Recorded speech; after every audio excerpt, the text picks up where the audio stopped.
56 hours in this game. We still got a whole nother game left. Ah, Legos and fish. I think the throw break is a winner. I feel like throw break is a winning redeem. And yet I have 56 hours, Treeborn. 56 hours. Ah. I've been hit by everything. There's pies and everything in there. Take off the pies. Where are we? Yeah, we stopped right on time.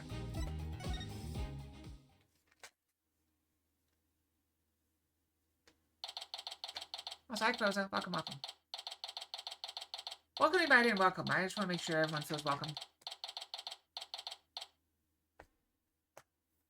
I mean, yeah, but that's... I'm told that's desirable. Do you want me to stop going off on random tangents? I tried that. People don't like that. People don't like it when I just focus on the game and nothing else. Haven't you noticed Dark Souls where I'm just like focused on not dying? And then I die and everybody laughs? I die anyway and everyone laughs? I did a little research. I looked at those special Cyclops you mentioned, Mr. Nick. You did? That's great. I really appreciate it. A red Cyclops protects a secret a person is consciously trying to hide. Read it, Mint. Person falls under questioning, the lock breaks, and the truth comes out. Yep, that's exactly how I got the truth out of Detective Fulbright and Director Cosmos. The black Cyclops protects a secret from the deepest place in the person's heart. A secret that the person isn't even consciously aware of. My hand still hurts. I'm thinking maybe it was a mistake to get that zapped. Unless it heals eczema, in which case I'll be happy. They don't know it's there. They isn't trying to keep anything from you on purpose. Press talk to chat, no less than 50% of the gameplay. No less than 50%? That's a lot. For some reason, part of her heart, her memories are sealed off even from herself. Okay, so all I have to do is break the Cyclops. According to my research, a black Cyclops is like a heavy chain wrapped directly around one's heart. If they're ripped off by force, it could cause permanent damage to a person's soul. So what percent do you think I talk to chat? Am I at like a good place, or am I like, do I not talk enough? I feel like I lean toward not talking enough. But I'm getting more and more talkative as time goes on, so maybe that's a plus. In other words, if I'm not careful, I can traumatize Athena for good. You stopped talking for about 7 seconds, you can talk more? That's not what I asked, Zelric. Bros, you stay by Athena's side? We're suffering under the weight of such a heavy burden. Alright. Will you be alright by yourself, Mr. Nick? I can try to pay more attention, guys. But, and I'm up against Edgeworth. I have to be able to give this trial all my focus and strength. And if you can't do that, if I'm there, I'll just hold you back. That's not it. I just meant I can relax and concentrate if I knew you were with Athena. Random Fox, we have Yukata Fox, I believe. I'm trying to memorize the foxes. You're the only one who can do it, Pearls. Alright. I'll do it then. Good luck, Mr. Nick. Good, now that my mind is at ease, I better get ready. I must tidy up the evidence and take out what I don't need. Time in this nightmare started 7 years ago.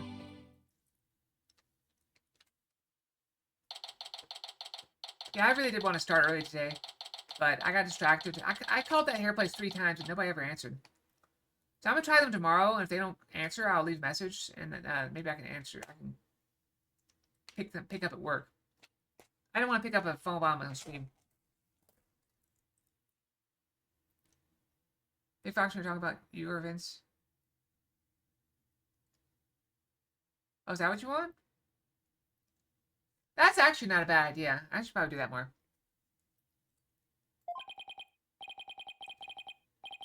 Won't that make it hard for you to clip them? The big box takes up a lot of the screen. It's like a massive amount of the screen. How are you supposed to clip that?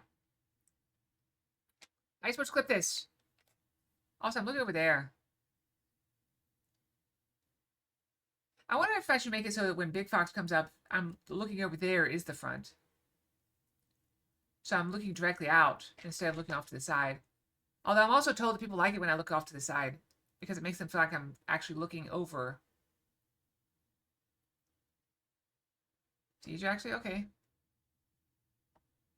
But anyway, defense, prosecution, and judge. There are even people in the gallery.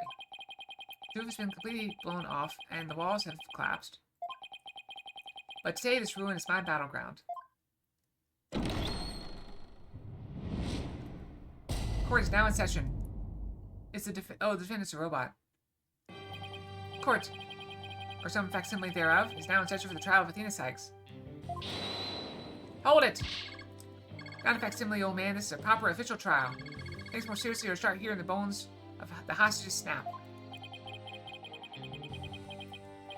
Please try not to upset Miss Blackwell. I'm begging you. Court is now in session for the very serious and very proper trial of Athena Sykes.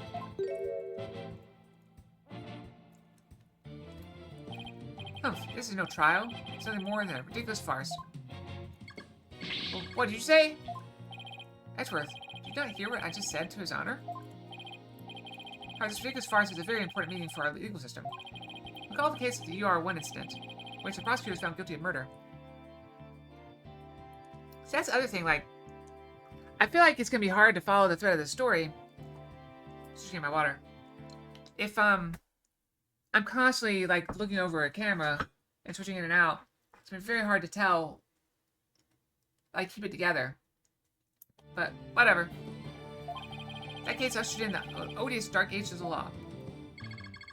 As future after, if we can find the real truth behind that case today, precisely, darkness will be dispelled and glory shall be restored to the court system. Prosecutor Edgeworth, you sound as you know something of this truth. I do indeed. A new suspect has emerged in the UR1 case. For 7 years, Simon Blackwell has refused to speak in order to cover for someone else. Brace yourself, Phoenix. Here it comes. I'm sorry, right? The situation is what it is, and I must do what I must. Prosecution moves to indict Athena Sykes on the count of murder in the first degree.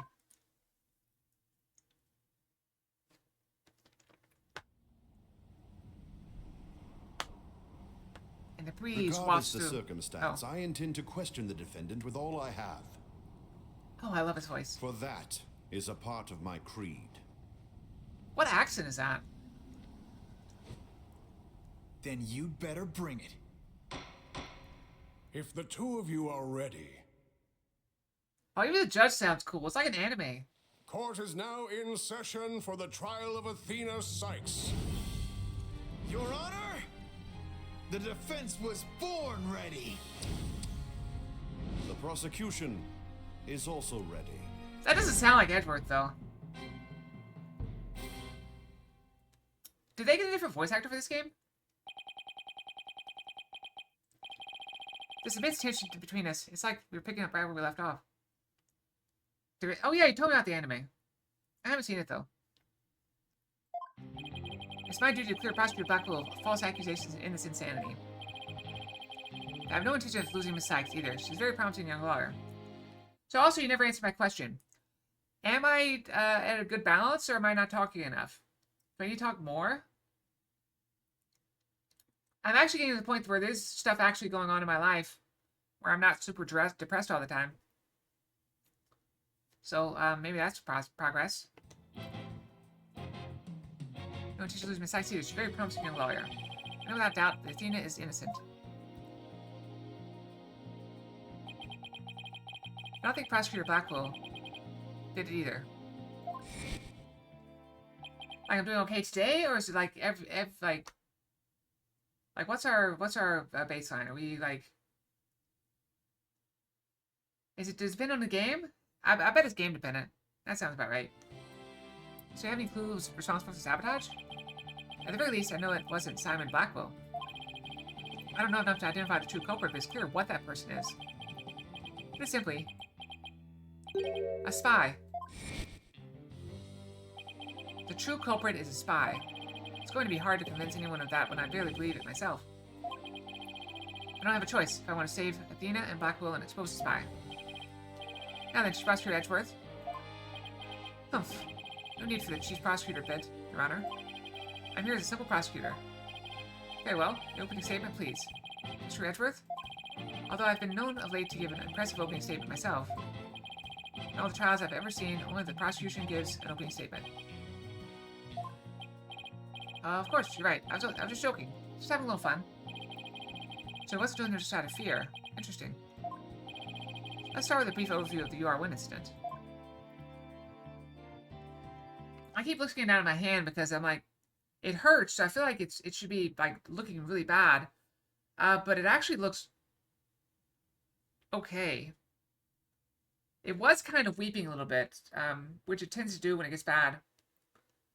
But I'm hoping that's just a sign that it's getting better.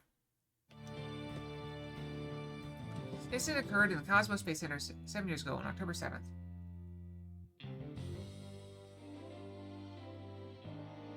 I want to read chat at specific breakpoints. I don't know how that works. There's all kinds of like thoughts and processes and math behind it. Freedom psychologist Meta Sachs was killed in the robotics lab on the 4th floor. His mother. Simon Blackwell, a young prosecutor at the time, was found guilty of the crime. There were 2 deciding factors that led to his guilty verdict. 1, Blackwell was the only person in the corridor to the lab at the time of the murder. And 2, this photo, which captured the moment of the crime. Just keep on doing what I'm doing. Got it. Very incriminating evidence indeed. It appears that the only conclusion is that Prosecutor Blackwell did indeed. Are you kidding me? I'm not accepting any conclusion of the kind. This opening statement is over. Now hurry up and call the witness. Excuse me, Miss Blackwell? We must follow the proper procedure for these things, you know. Or perhaps we should heed her wishes, Your Honor. She is a trial sponsor, after all. Besides, the court room is chilly. Sitting for too long can't be good for your back. Oh, way to call me out. Way to call me out, Edgeworth. Because I sit like a gremlin half the time. It's just like a little gremlin slouched down. I gotta do better. Okay, look here. Okay. Now I'm sitting up proper straight. Now I gotta double check to make sure I'm in the proper... That's actually not bad. Okay. There. See, is that good? Proper posture. At all times. Well, now I feel like the camera's not looking at me. The camera's looking lower. But what happens if I pan it up? Would you think the camera will be bad? I don't know. What are the odds I'm gonna keep proper... I'm probably not keep proper posture for that long, am I? Let's keep going. Oh, you're very kind and show such concern for the welfare of the elder.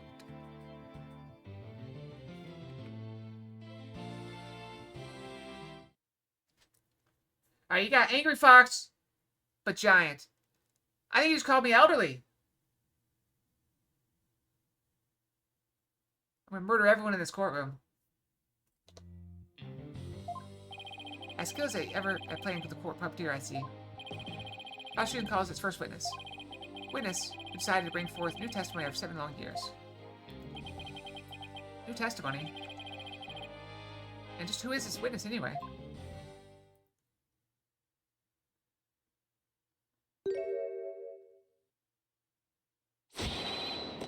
Bobby Fulbright's the name. In justice we trust.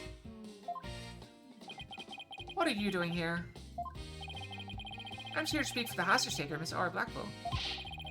She says she's too busy, what with confining and threatening the hostages and all. That seemed to stop her from constantly chiming in through Cronco. I'm nothing more than an observer in this. Do your best. I'm watching you. Thinking her brother innocent, Miss Blackwell has been conducting her own investigation. And though her current actions are hardly lawful, I think we can at least hear her theory. I have here Miss Blackwell's notes on the investigation she conducted. I'll be giving testimony based on these notes. Here I go. Oh, is it time to go brush? Not yet. Soon. Soon. Aura Blackwell's theory. Simon isn't the murderer. He was trying to cover for someone. Someone else was at the scene at the time. They say Simon committed the murder. If he really was out to steal that moon rock, then why not the rolling case? Because he's using it to hide someone inside. That's why. The only person small enough to fit inside that case was Athena Sykes. And that's Miss Blackwell's theory. It totally goes in face of the official ruling, huh?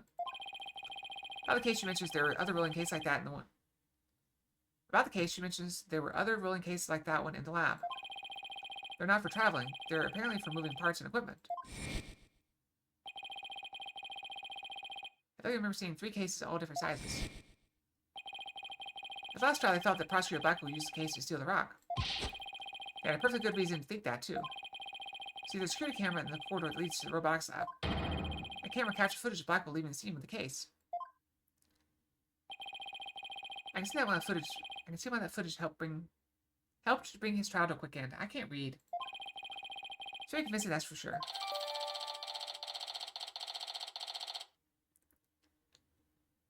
Can we look at it? That case, by the way, was later discovered outside on the Space Center grounds.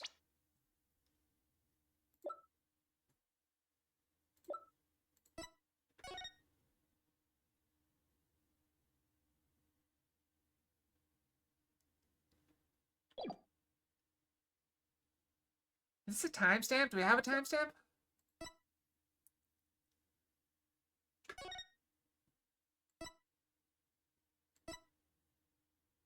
Yeah, the case is missing right there.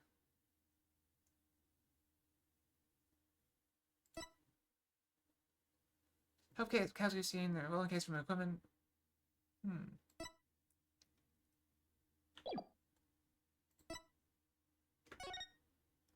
And the case is there right now.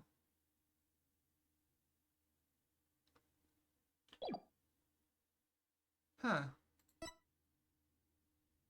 This is gonna be important, I feel like. It's gonna be important, I think. Moving back to the incident, where was the defendant Athena Sykes found? She was found on the 5th floor of the Space Center in the Sykes family residence. Professor Blackwell most likely brought her there after the incident. In addition, it's unknown where Miss Sykes was at the estimated time of death. Miss Sykes was too confused by the shock of her mother's death to give proper testimony. And there was no witness or evidence to tell us where she might have been. What you're saying is Miss Sykes didn't have an alibi. That's what the evidence is saying. Yes. That's my water look. Oh, my eyes melted. That'll make it much easier to drink. I understand the reasoning behind the theory, but I'm far from convinced. The victim is the accused mother. Are you actually claiming an 11-year-old girl? Humph. Of course the girl had a very strong motive. Dr. Sykes is a psychologist who wrote many papers about speech and emotions. You're aware of Athena Sykes' special ability, aren't you, Your Honor? Are you referring to that therapy thing? Yes, she's done it quite a few times in court. The ability to read emotions from speech, and the subject of her mother's research. Well, as long as it's been in society, I don't see any particular problem researching it. I don't like where this is heading. Not one bit. Dr. Sykes was so intent on her research, she forced her daughter to undergo experiments. Mr. Edgeworth. Prosecutor Edgeworth, are you seriously suggesting? I've done my best to be delicate, but even you can't deny it to be true, Mr. Wright. No longer able to withstand the anguish of the experiments, Miss Sykes felt her only choice was to kill her own mother. Ah! Order! Order in the court! What a tragic story. I hardly want to believe it myself. But we must proceed, Mr. Wright, if you could. Judge Fulbright, please refer to the notes.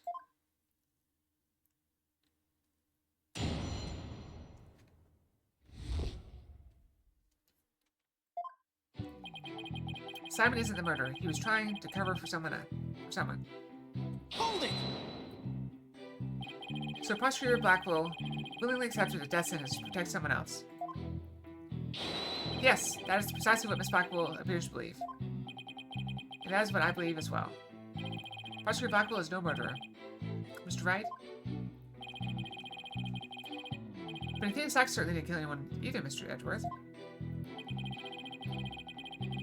So it appears neither of us can afford to go easy on the other. Fine, I expected no less. Oh, I remember this tense atmosphere. It's so invigorating. I'm only reading notes here.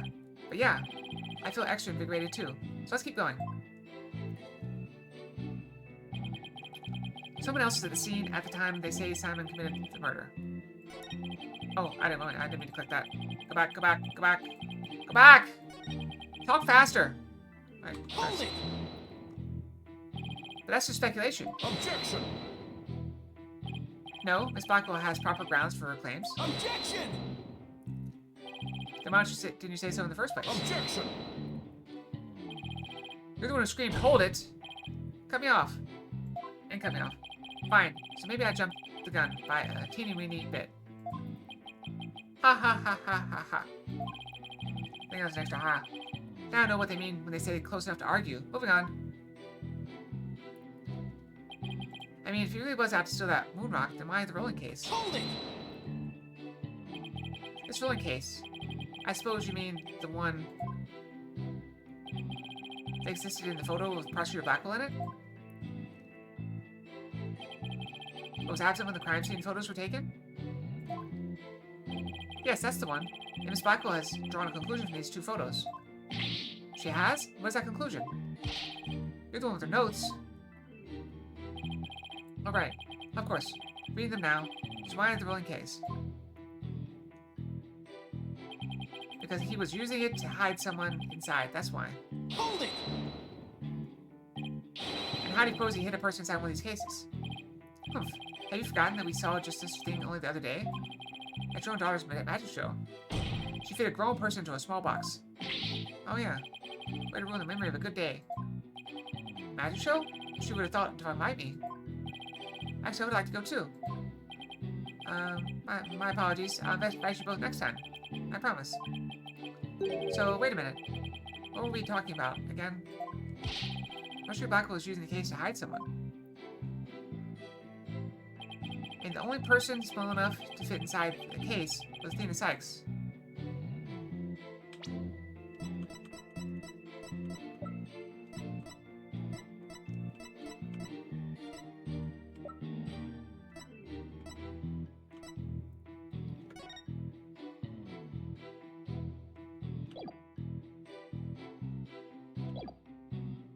Hold it! I thought we'd said that we could fit both of us in there, but that's certainly more than conjecture, and it's hardly the only possibility. In that case, what do you think Prosecutor Blackwell had in that case? I think it was the moon rock. Objection! There were 3 cases at the scene, but Prosecutor Blackwell used the largest one. The moon rock was egg-shaped and only about 8 inches in diameter. It wouldn't have made any sense to use the largest case there just to move that rock. Objection! As made doesn't prove Miss Sykes was inside. Humph, then let me ask you this. Can you come up with a better theory of what was in the case? Oh, Mr. Wright? Can you? Yikes, give a guy some time to think. Let's see. Should I try to bluff my way through what could have been in that case? Let's bluff it! We always bluff. I know exactly what Prosecutor Blackwell carried from the scene. To find something else that was missing, right? No sweat. I'd be very interested in hearing your theory. It's true, that is. This crime scene photo taken after Prosecutor Blackwell left, correct? Just compare this with this photo of Prosecutor Blackwell to see what's missing. Took something with him, then it should be in one of these photos. His arm. Hey, look, don't fail me now. Alright then, Mr. Wright, let's hear your theory. What if Prosecutor Blackwell will take from the scene of the murder? The case! I'm kidding. This. Darn. Take that!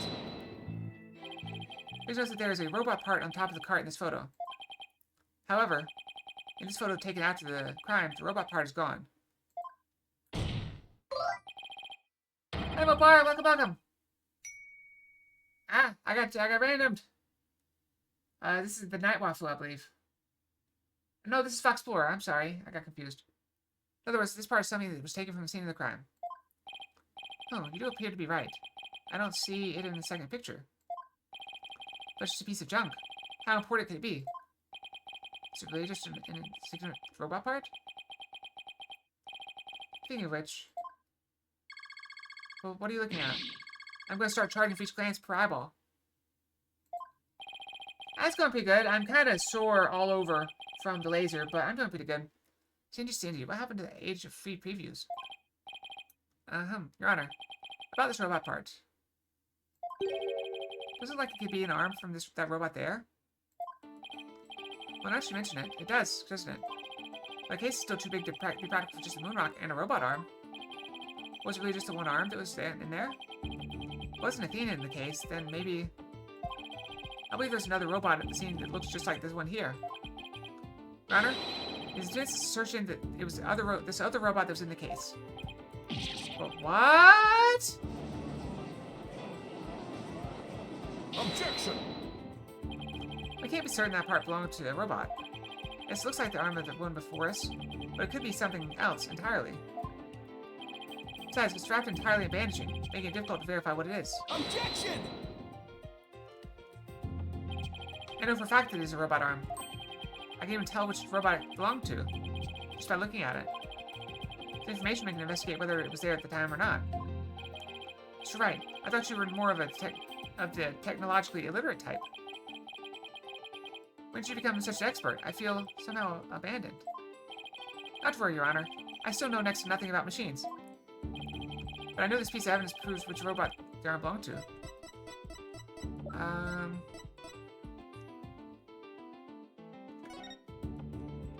Nope.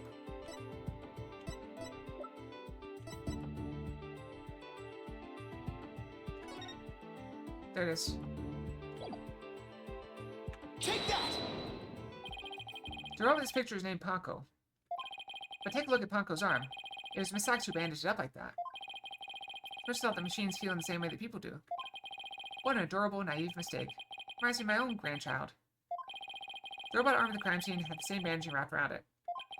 In other words, this robot arm could belong to none other than Ponko.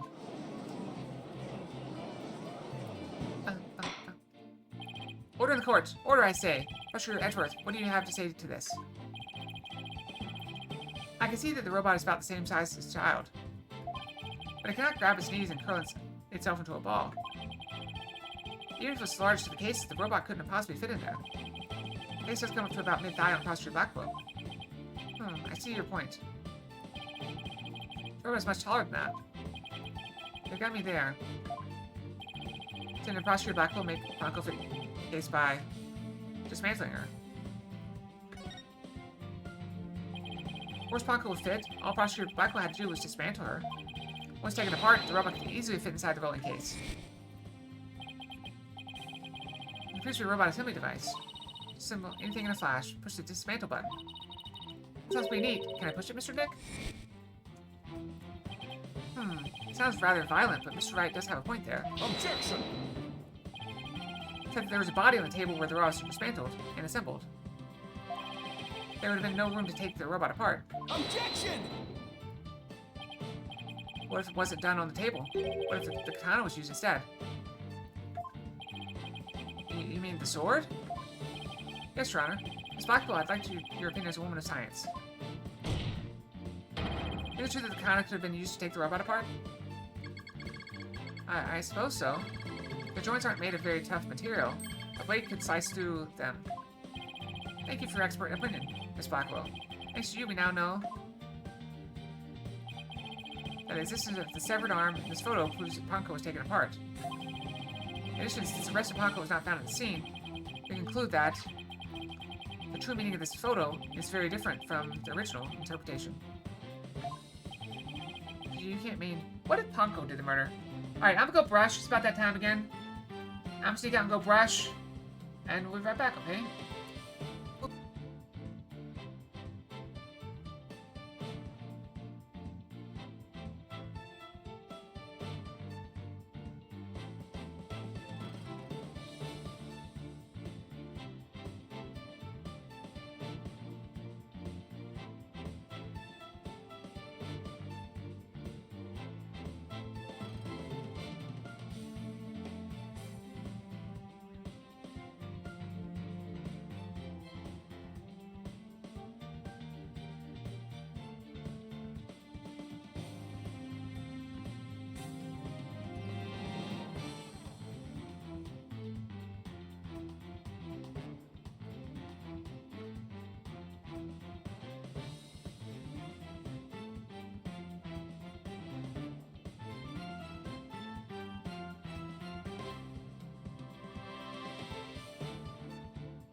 I'm back.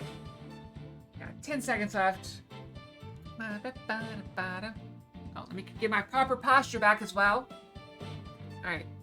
Proper posture. 3, 2, 1, and we're back. Okay. Proper posture? You can't mean. That's exactly what I mean. This photo does not capture the moment of the murder. It's instead a picture of the moment after the robot was sliced apart. The blood you see where the arm was cut off was transferred there by the bloody katana. Yeah, I noticed that before. I thought maybe the robot killed her. Maybe that's not the case. Most likely, the rest of Ponko is scattered around Prosecutor Blackwell's feet. You're not hearing this. Therefore, what was transported inside that case was not the defendant, but a robot. I mean, it still could be the robot that killed her. Miss Sykes was never at the scene at the time of the murder. Ah! My head! My head! My body! Where am I? Ah!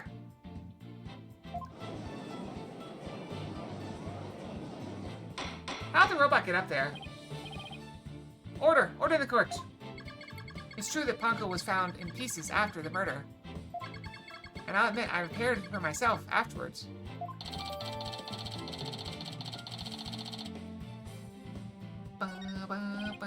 Yes, I'm finally making some progress. Hopefully I've gotten at least one step closer.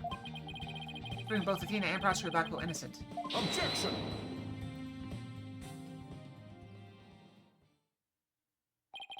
Well played, Mr. Wright. You've made your point abundantly clear. I can see that it wasn't the defendant inside the rolling case, but the robot. Alright, what's going on here? It's never good when he plays things this straight. Does the prosecution withdraw its claim the defendant was carried from the scene? No, Your Honor. My claim hasn't changed. Objection! Ponko and Miss Sykes couldn't have both been inside the case. Objection! The notion that the case was used to carry Miss Sykes was Miss Blackwell's theory. I have been of a different opinion from the outset. Now I finally had the opportunity to voice my theory.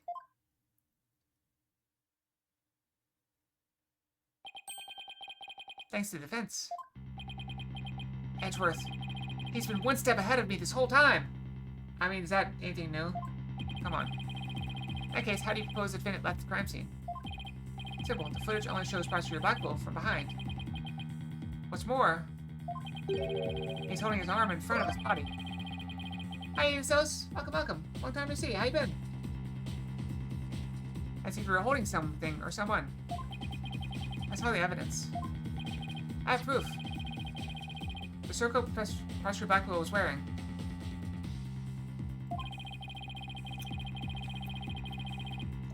The victim's blood was found on the front. In front of it. Alright, well, you're welcome to look all you like. I appreciate it.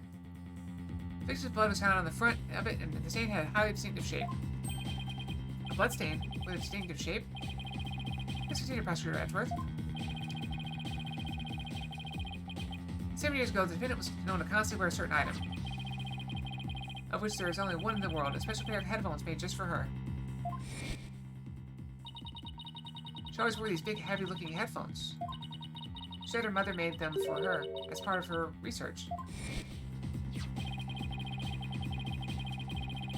Analysis showed the bloodstains to be in the exact same shape as these headphones. In other words, this was no mere blood splatter. The blood went from the victim's body to the headphones and then was imprinted on the Prosecutor Blackwell's coat like a stamp. The most gruesome stamp indeed. Blackwell carried Miss Sykes, who had been hit by a spider, away from the crime scene. This proves that Athena Sykes was, without question, present at the crime scene. And that concludes the prosecution's argument. Gah! I'm trying to be careful with some of these words may be inappropriate if I say them wrong, so I'm trying to be careful. Order. The defendant was indeed at the scene, a deep suspicion against her. You know, the trouble with trying to remember this is a new thing. Switching to Big Fox occasionally, new thing to me. So I'm probably going to start off strong, and then it'll fall off. Like everything else I do, I tend to, get a good start, and then it kind of falls off after a bit, and then it slowly builds back up. I was like that with flossing. I used to never floss. Ever. But I had some cavities when I was younger, and so I started deciding maybe I need to start flossing. And so I go to the dentist, and they're like, "Oh, you need to floss." And I'm like, "Okay, I'll floss." And so I'd floss for like a month, right? And then I forget. And I go back and they're like, "Oh, it's terrible. It's terrible. You gotta floss." I'm like, "Okay." And then I flossed for 2 months. And that was great. And then, but it was still bad. And so then next time it's like, okay, well, I managed to floss for 4 months. They're like, "Oh, it's getting better. You're doing better." I'm like, "I flossed for some of it." I'm like, "Okay, you're doing good." And then now I floss every night, every single night. I never fail to floss. Um, I don't think I've missed a flossing in the past 2 or 3 years. I do remember at some point I forgot to floss after I went to bed because I was really tired, and I was laying in bed about to go to sleep, and I'm like, I forgot to floss. I got out of bed, flossed, brushed my teeth, and then went back to bed. It's dumb. All right. Boop. The defendant was indeed at the scene deep in suspicion against her. Objection! We've also shown that the robot's there at the scene as well. Objection! I hope you're not making the ridiculous claim that the simple robot is the real murderer. Alright, I'm being called out again. I'm being called out again. What do you think? I did it? I didn't do it. I didn't do it. Just because it, was killed by the sword? That doesn't make it my fault. Alright, fine. Let's go. I don't really think that, no, but you can't say the possibility isn't there. Detective Fulbright, was the robot questioned at the time? No, I don't see any record of it. I believe it was considered unrelated to the case. As it turned out, the robot was actually integrally related. Your Honor, would like to call Ponko to the stand. Robot? Witness? Why not? Order! Order the court! Prosecutor Edgeworth, what do you think about this? Mr. Wright has called all manner of witnesses to the stand over the years. So why not a robot? Nothing surprises me anymore with him. Very well, I'll allow this witness. Bailiff, please summon the robot named Ponko.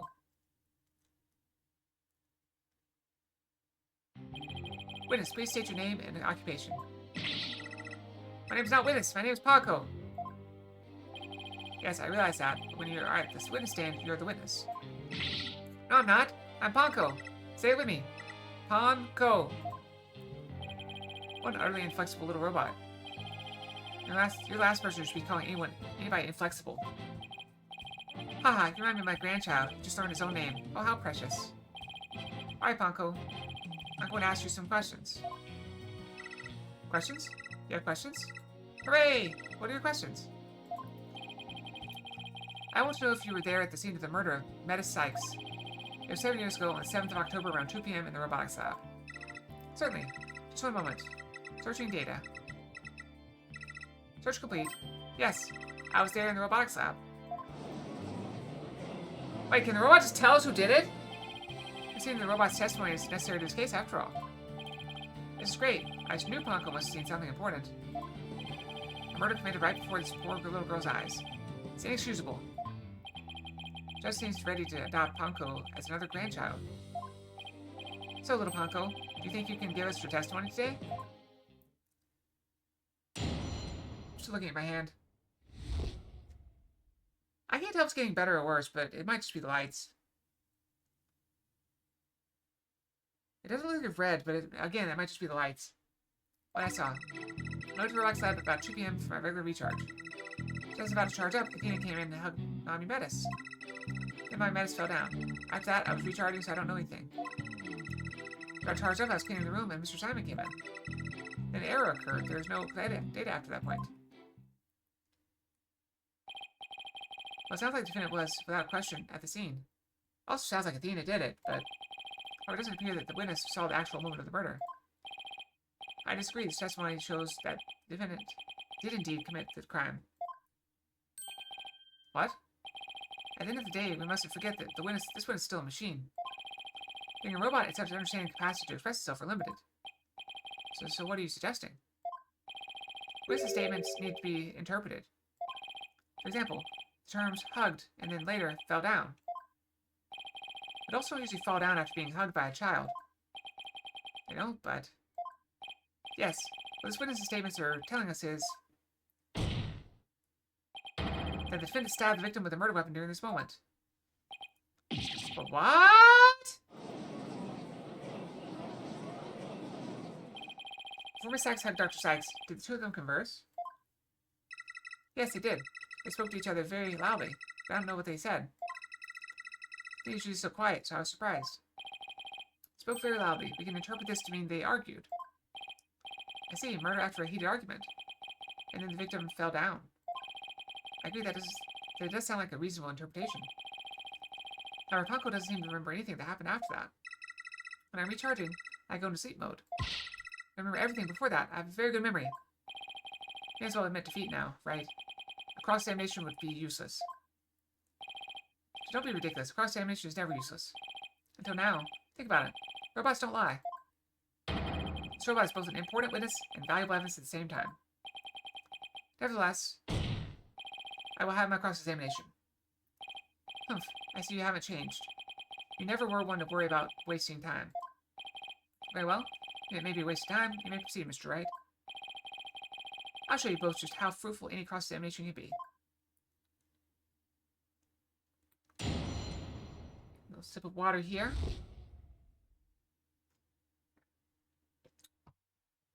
How you guys doing? Still good? You just chilling? I'm just gonna relax out about 2 p.m. for my regular recharge. Hold it! Your regular recharge? What is that exactly? I have to refill my battery's power or else I'll stop working. I go to the lab to do that. 1 second, I'm adjusting my headset. Making sure my hair is pushed out of the way. I got something in my eye. Eyelash. Not to get my eyelash removed either. So that recharge occurred around 2 p.m., around the time of the murder. That's right. I go every day at 2 p.m. Just as I was about to charge up, Athena came in and hugged Mommy, Metis. Hold it! Hugged her, huh? Which Edward took to mean stabbed her with a weapon. So the two of them were talking before Miss Sykes hugged her mother, is that right? Yes, they were talking very loudly. I couldn't tell what they were saying. Couldn't tell. Even though they were speaking so loudly? I'm only allowed to listen to voices that are directed at me. Listen to every voice, it would be a little better than a mobile eavesdropper. I explained why some of Panko's testimony is so vague. Shame that our little friend wasn't listening in, however. We could learn what they were talking about just before Dr. Sykes was killed. Now then, what happened after that? And then my Metis fell down. After that, I was recharging, so I don't know anything. Hold it! I don't want to delve too deeply here, but... Can you tell us how the victim appeared to enact at this moment? My Metis was very surprised when she was hugged. Heard her heart pound. Her heart. Shrai, have you forgotten about this document found in the robotics lab?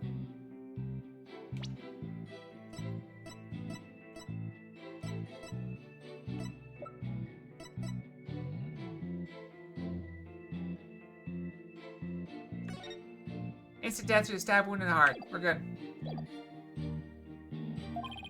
These robots have a heartbeat detection system. Now that he mentions it, I do remember reading something like that there. Detect the presence of people by the sound of their heartbeats. Wait a minute. That means Dr. Sykes really did die at this moment. Uncle, how was Dr. Sykes after she fell down? Do you still hear the sound of her heartbeat? Let's see. The moment she fell, her heart was pounding. After that, I don't know. I started recharging just then. Although unlike the time, if you had heard anything after that, it could possibly prove that the hug was actually the moment of the murder. I'm very sorry. I'm afraid I don't know. I'm very sorry. Robot's designed to go into sleep mode automatically, so it can't be helped. But it does appear that it detected an increased heart rate at the moment of the stabbing. After my Metis' heart started pounding, and surprised, she fell by the window. It's the round window on the workbench side of the room.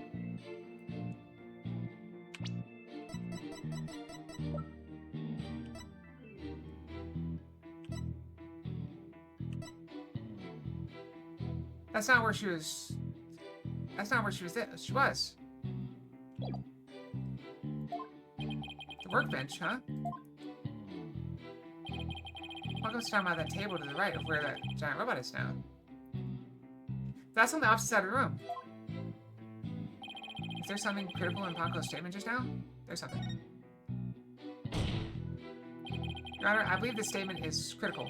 I'd like to add it to your testimony. Very well. Ponko, could you please add that statement to your testimony? That's a good little girl.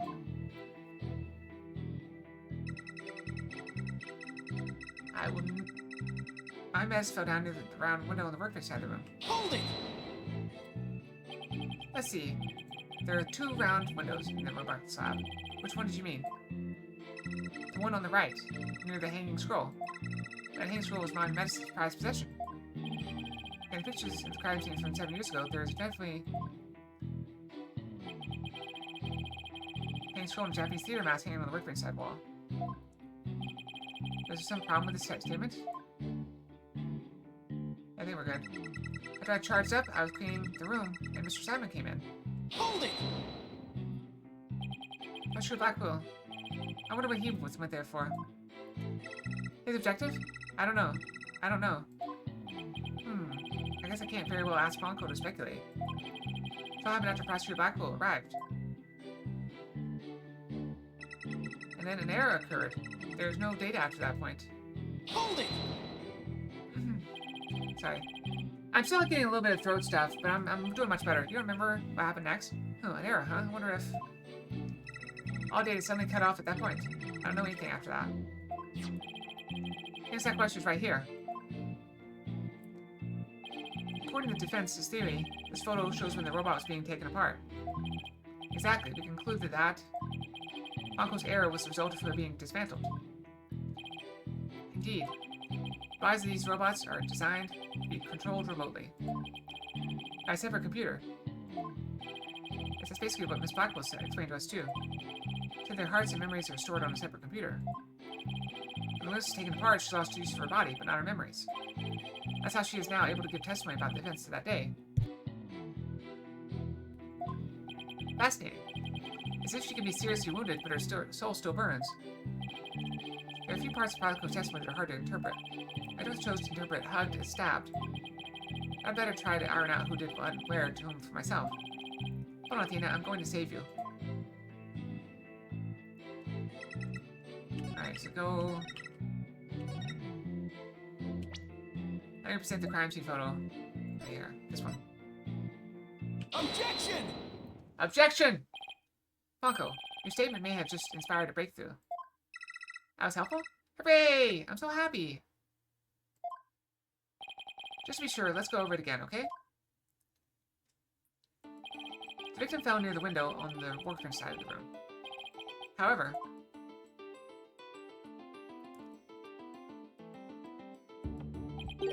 her body was discovered on the operating table. But the operating table and the workbench are 2 different locations. Exactly, Your Honor. We just learned a new crucial fact. What could explain the 2 very different locations of the body? I'll tell you what. The victim moved. An 11-year-old girl couldn't have moved the heavy body of an adult. The only explanation is the victim walked to the operating table herself. In other words, what Ponko observed near the workbench couldn't possibly have been the moment of the murder. Whew, I'm very relieved to hear that. Gotta know that the murder wasn't committed in front of a little Ponko here. Yes, as we just heard in the testimony, Miss Sykes hugged her mother, nothing more. Objection!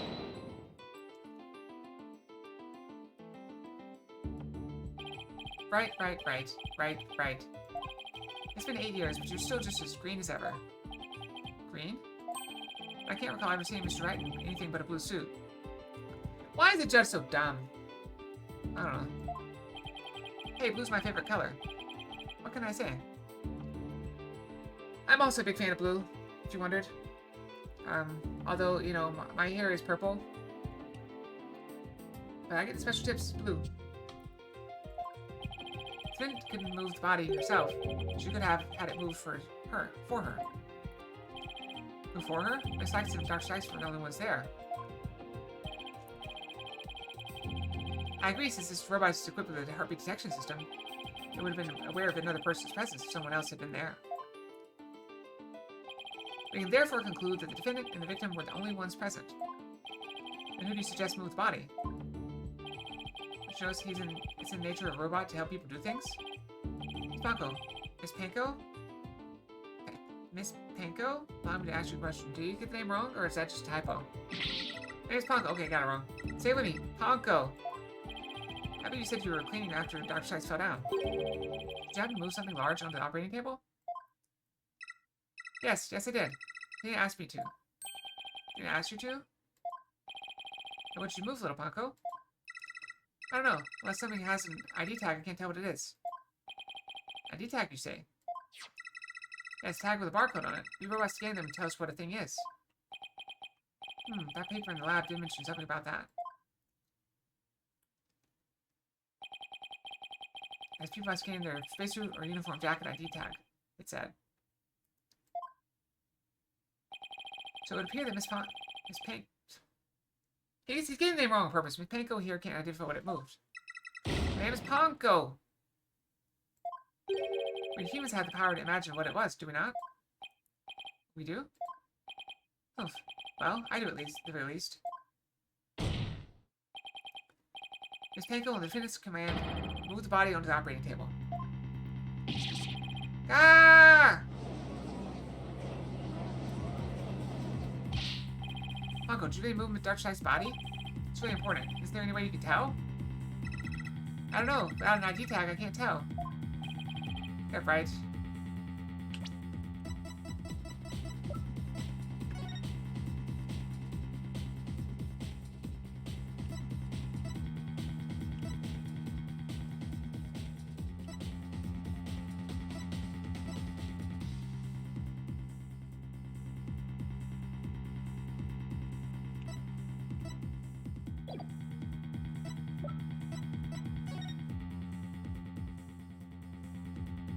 Where's the ID tags? I don't know where her ID tag is.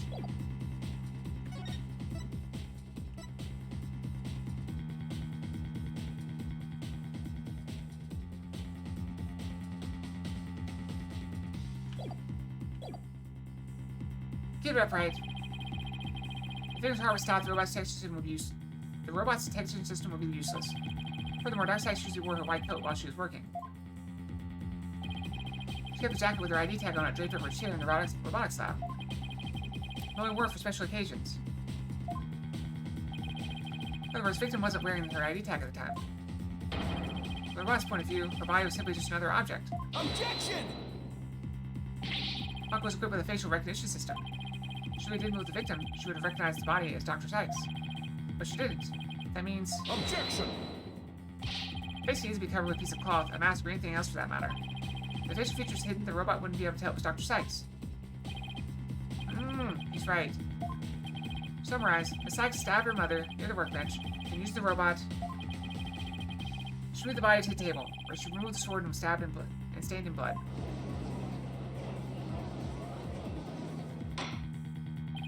Order! If that's the case, then I have a question. Why did the defendant move the body to the operating table in the first place? What reason? Very well. What? Can't possibly have an explanation. I have an explanation! I know exactly what happened! Okay, here's my theory.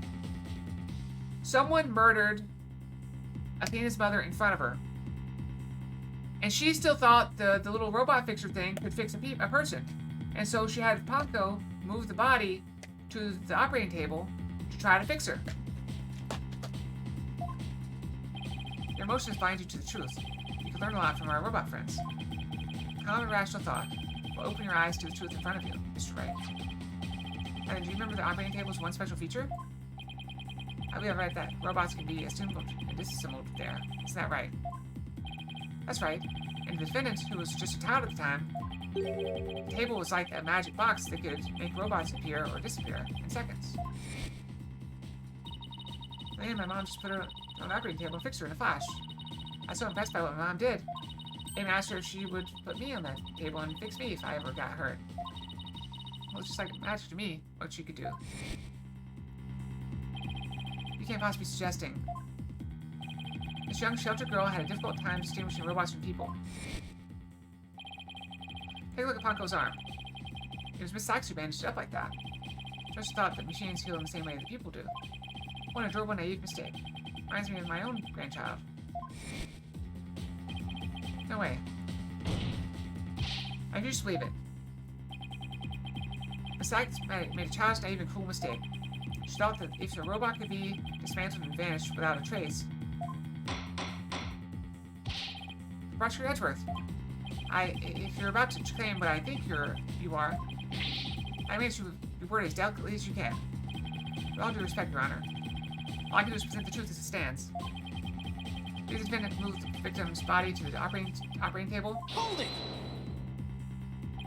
No, don't say another word. Just stop. Wants to dismantle the evidence so that she could get away with her crime. That can't be. True!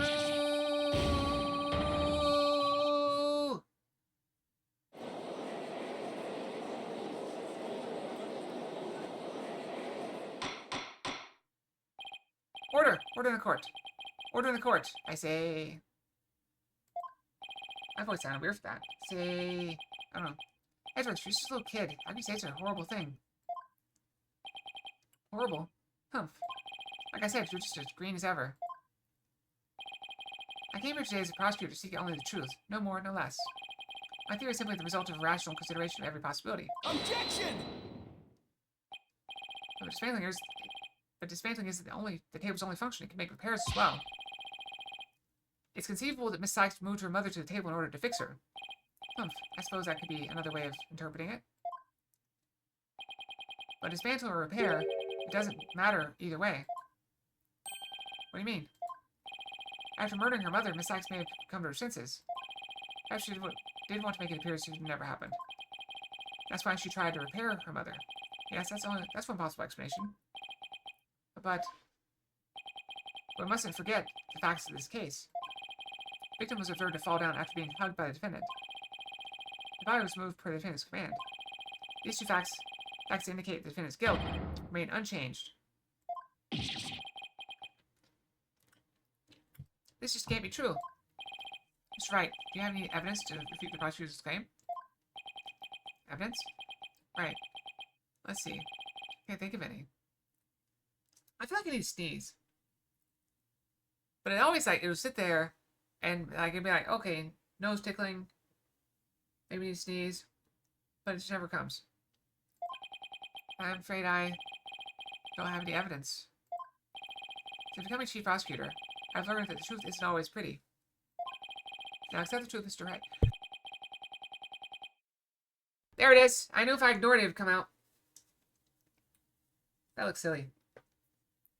Your subordinate murdered her own mother.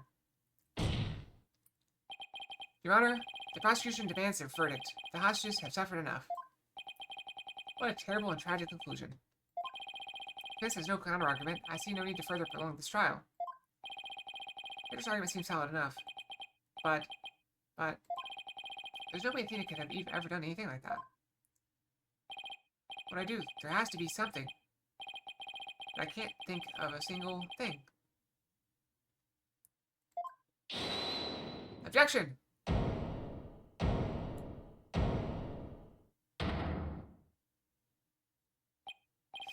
Prosecutor Blackwell. Humph. This is quite the farce you are conducting here. I could die from laughter. Prosecutor Blackwell, what are you talking about? What I'm talking about is that your argument is based on an entirely false premise. So go on, we're listening. This be the miracle I need. But what is Prosecutor Blackwell trying to pull here? I feel like I gotta sneeze again.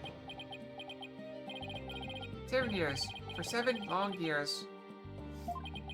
This case has been on my mind. Not for an instant did I not think of it. I'm the one who killed my mentor, and I don't think you can alter that fact now. Nope, no sneeze. It wants to come.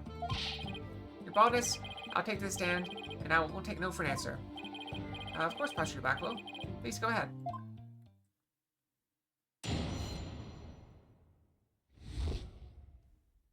So it also had witnesses trying to jump onto the sword. And the Cosmos Space Center with the intention of killing Dr. Sykes. When I got to the robotics lab, I found Athena there instead. I would not be swayed from my purpose, so I waited for Dr. Sykes to return. Then I committed the act. Ah, how cathartic it was. Oh, the little Ponko here witnessed the victim falling. In other words, Objection! I don't need any of your other words, old man. I can guess what happened. Which would be? She fell means she fell. Really that. A mother and child fooling around. Perhaps she tripped. Not that it matters. When I entered the lab, there was no trace of Dr. Sykes to be seen. There's no dead body either. Of course, meaning she must have left the room. So the murder occurred after the time of the period Ponko described in her testimony? Oh, you should hardly take stock in the words of a wind-up toy.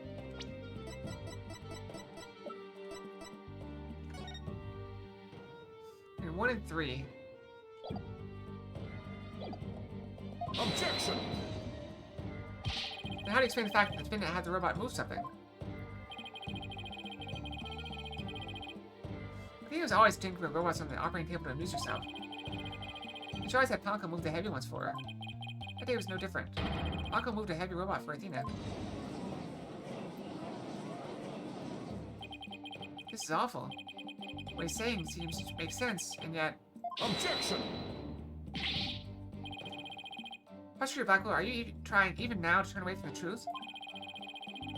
Don't you realize we could bring the dark age of the law to a close today? Objection! You expect too much from me. I'm just a murderer beyond redemption. Why don't you just let me go so I can settle down into hell?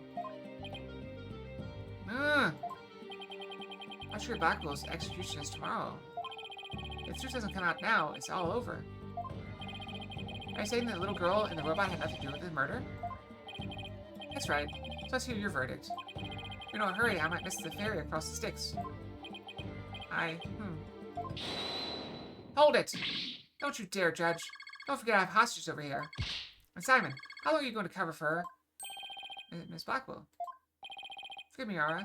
I never wanted you to do anything like this for me. But you agreed to this trial. If you have a counter-argument, then present your evidence. That's the rule of the courtroom. Isn't that right, Chief Prosecutor? Blackwell, you selfish... Well, to be frank, I don't like this, but it's my duty to make a decision. If no one has a counter-argument, I will announce my verdict. Is this really happening? Is it really going to end just like this, like it did 7 years ago? I want to do it so bad. Even now, I want to fly out of here and go save him. No, I can't tell her. How can I lie to Athena? I can't prove Prosecutor Blackwell's innocence in this trial. I don't think Athena will ever forgive me. Can't let this happen. I just don't have the evidence to counter Prosecutor Blackwell's testimony. We can at least counter cross-examine. Yeah. Hold it.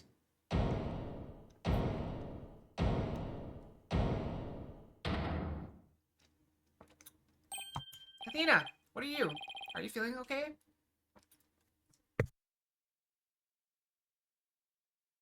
Okay, water went down the wrong way. That's on me. I should have swallowed instead of breathing.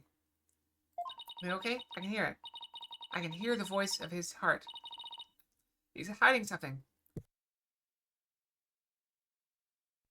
Alright, that was dumb. The truth is, I could sure use Athena's help here. Her power might just be the thing to get us through this. Objection! Sykes don't know. No need for you to chime in here. Just accept that you're innocent. Objection!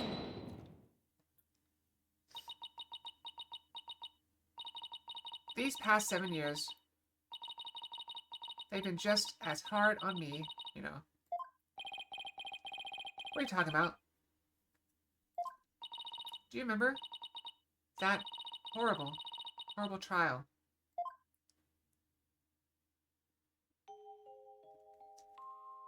Please, you have to listen to me.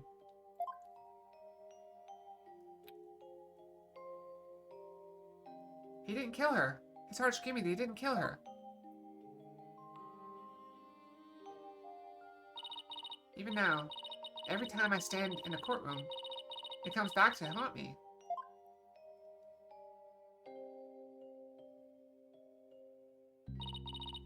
Not being heard, no matter how hard you try. Feeling so helpless.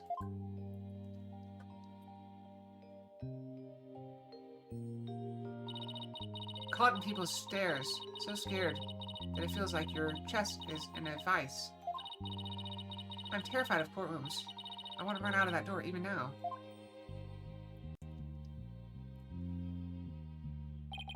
And yet you found a way to keep your fears at bay and become a lawyer. Thanks. That's because one day I came to realize that I had to fight. I couldn't give up. I exercised hard and I studied hard. I wanted to become the strongest lawyer I could be. This day has finally come. The day I've been looking forward to with all my heart.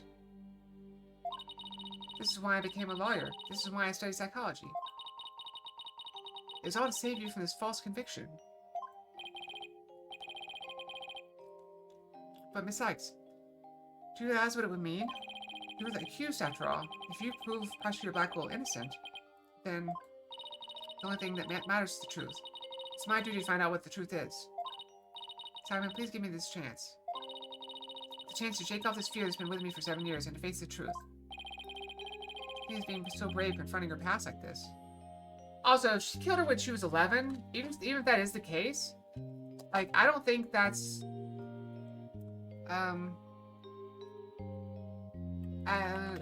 hold on. Let's see here.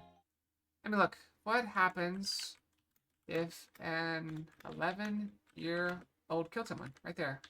Option number 2. We handle the juvenile court system, not the adult criminal system. Rehabilitation, not punishment. Style likes to be placed in juvenile detention center, treatment facility, or residential program.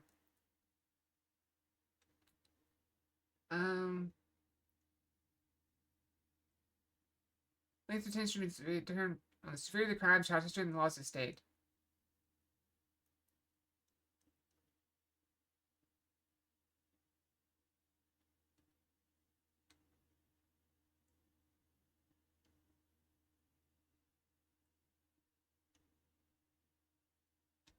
It looks like it should probably be...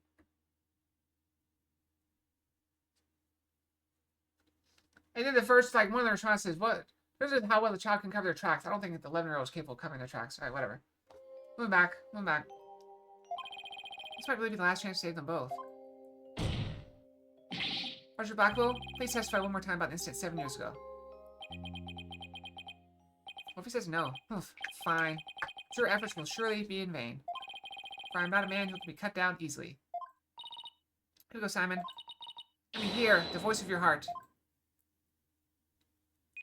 Hey, we hear something crazy. So I was driving to this file appointment today, and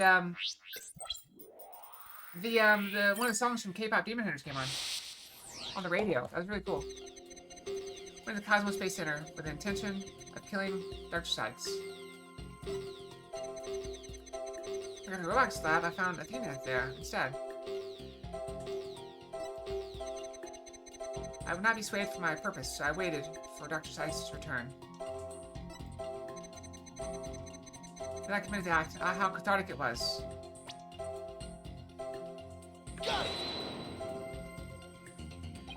When you view your emotions alongside your testimony, you find an unexpected emotion. Wait a minute. There really isn't anything strange here. I don't know. I think maybe we made a mistake, Mr. Right? Crap. I think you might be right. Let's take another look. There's an unexpected emotion here somewhere. Like, what about no rage? Oops, went too far. Emotions are very guarded, and his defenses are way up. He steeled his will, as if he'll never let his secrets be known. I don't know about that. We got a couple strong wills on our side, too. Prosecutor Black wasn't a killer, and we're going to prove it. What was he trying to do that day?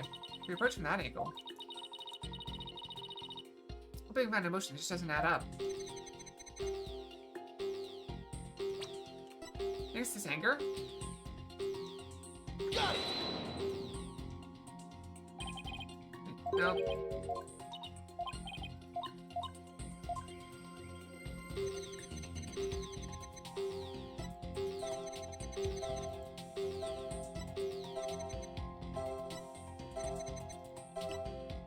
I went too far. Go back. Go back.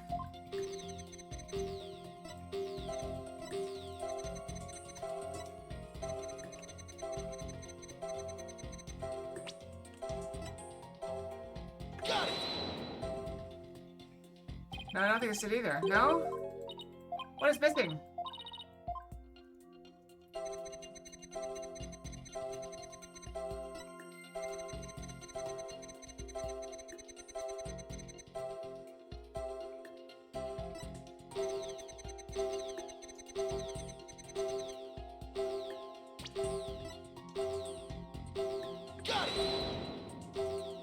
Am I just out of my mind? I don't know.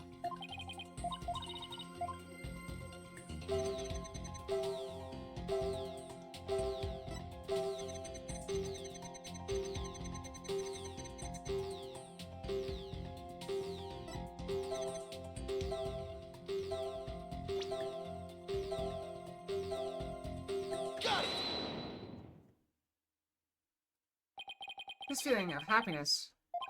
I thought I was happy to see Athena. Even though the person you were looking for wasn't there, you felt happy. Why is that? Simple. When I was looking for Athena and I hadn't found her yet, I grew worried. So when I saw her in the Relax Lab, I was happily relieved. Look at that. Just now you said that you went to the Space Center to kill Dr. Sykes. But the first thing you did was look for her daughter instead. I had no intention of harming Athena, so I wanted to confirm that she was safe first. It's just part of my plan. Nothing will contradict you about that. Ah! The second I find an inconsistency, he cuts it down. This time knows the principle of analytical psychology. There's less noise now. I don't see any instabilities we can latch onto. I was afraid of that. I was have to keep chipping away at him then, bit by bit. Could you update his testimony, Athena? You got it, boss.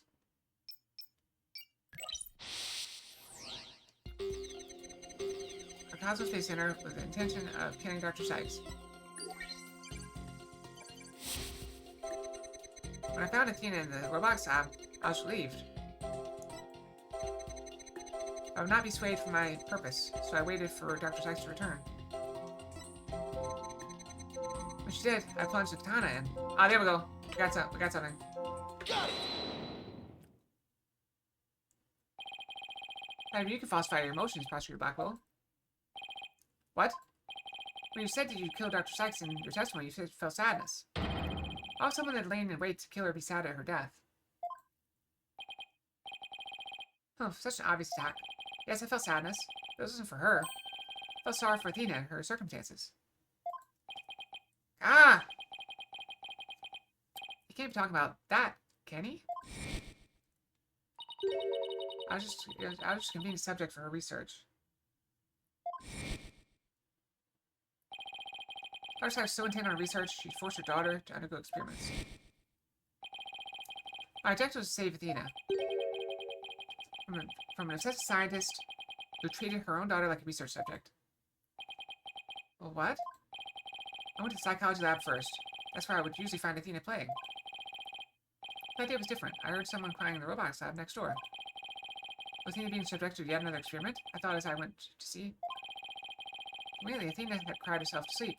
So all I had to do was wait and kill. That's why I was relieved when he saw Athena. Is this story really true? I'm not sure how much to believe. Mr. Wright? How are you doing, Athena? Still hanging in there? I'm a lot stronger than I look, boss. Now take a look at this. Noise level actually increased. Noise level actually increased. That's the first time that's happened. It went up. I've never seen it do that before. Prosecutor Blackwell is lying somewhere in his testimony. As a matter of fact, he's piling lie on top of lie in an attempt to make his claim sound more believable.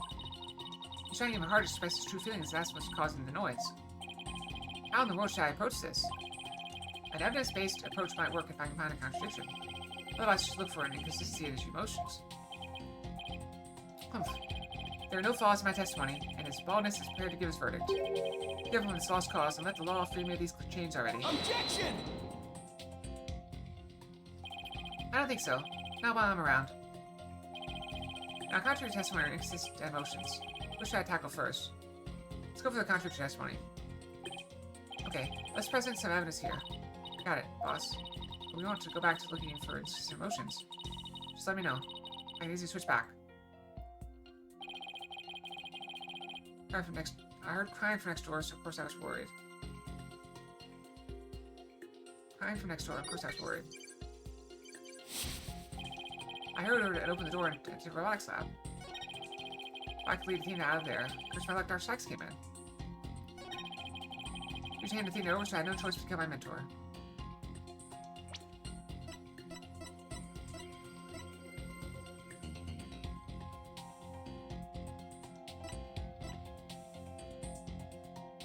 Alright, we probably need to save, right? We've been going all day without saving. It's been a couple hours. So let's go and save. We'll throw in a save. I think I know what we gotta do.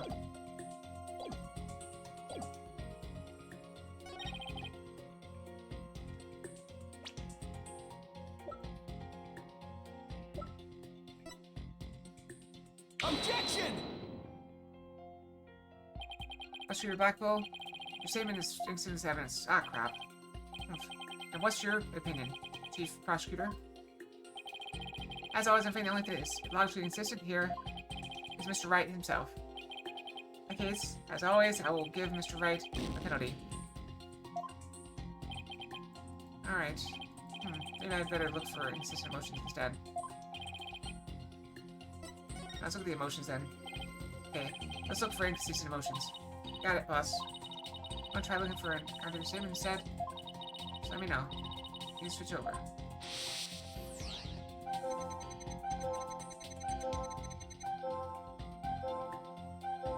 Okay.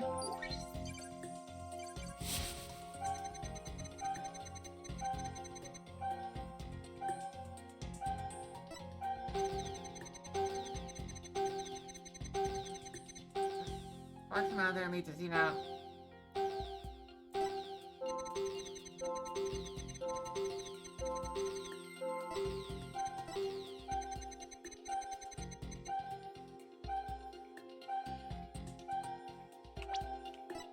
Lack of sadness, maybe? Got it! I don't think it's that. Nope. I messed again. Wait a minute. There really isn't anything strange here. I don't know, but I think maybe we made a mistake, Mr. Wright. Maybe you're right. Let's take another look.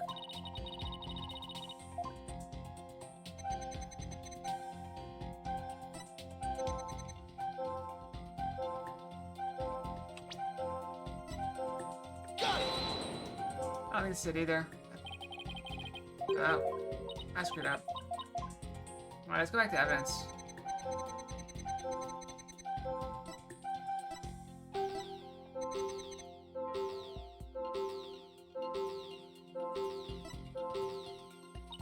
You see an unusual or out-of-place motion is pointed out. So really an inconsistency in this motion still? We take a break and go back to looking for contradictory testimony. Okay, let's compare the testimony with the evidence one more time. I don't feel like I'm doing very good here.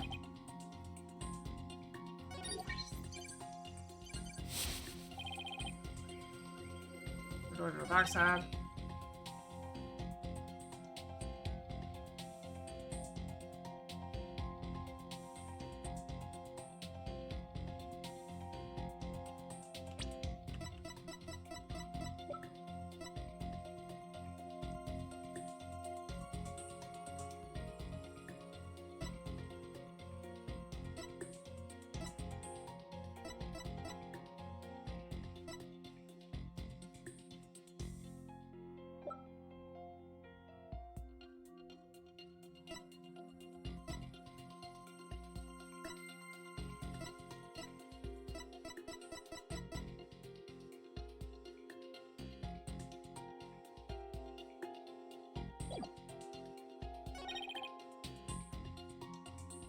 I still see it. I don't see a contradiction here.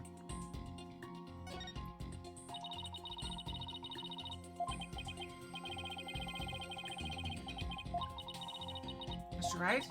I can't find any contradictory testimony, but let's try living witnesses. I feel like the motion's the safest one. Alright.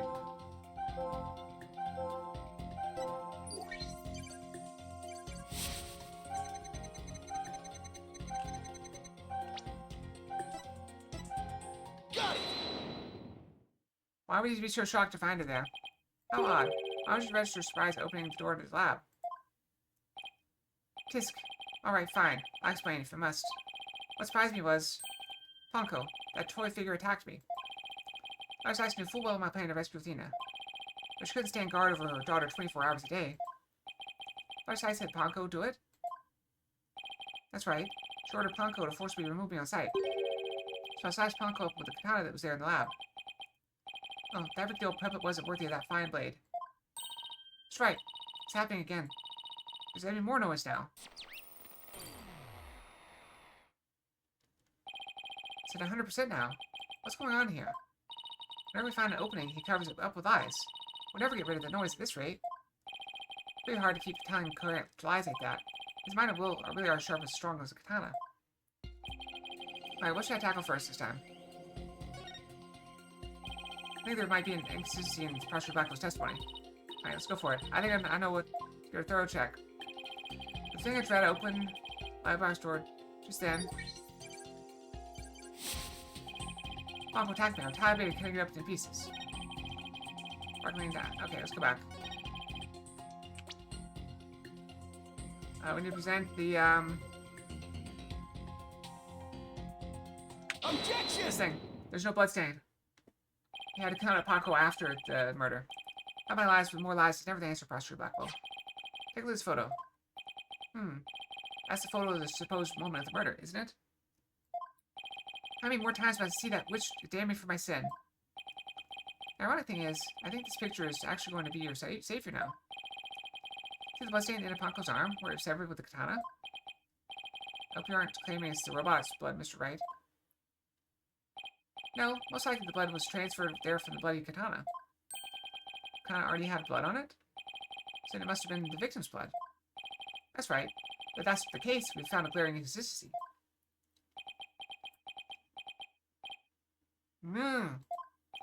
You said in your testimony that you could have cut a Ponko and then you killed Dr. Sykes. But in spite of that, the victim's blood is already on Ponko's arm in this picture. What? That couldn't be. Exactly. In order for the blood to have transferred from the sword to Ponko's arm, the victim must have been stabbed first before the robot slashed. In other words, Prosecutor Blackwell, your entire testimony is nothing but one giant ball of lies. Ah! Tell the court the truth, Prosecutor Blackwell. Now. You have no idea what you're doing. His voice, there's so much discord. I'm hearing not just one or two, but a bunch of rampant emotions here. It's hard to describe. It's like a violent whirlpool or something. Phoenix Wright, you will pay for this. Never have I been forced to reveal so much, but the rest I'll take to my grave. Prosecutor Blackwell, you're on the witness stand. You're obligated to tell the truth. Random Fox. We have Dance Night Fox. Is this new? Did we get a new one? Oh, this one might, I think this is conflicting a little bit with the filter. Yeah, another new one.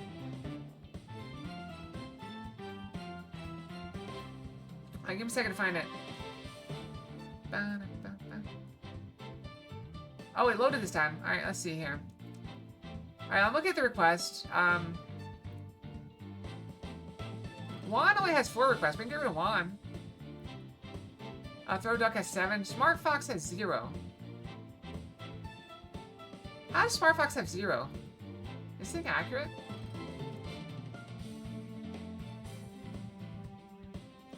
Alright, now it's Carvel, I believe. Yep. Checked. Hello there.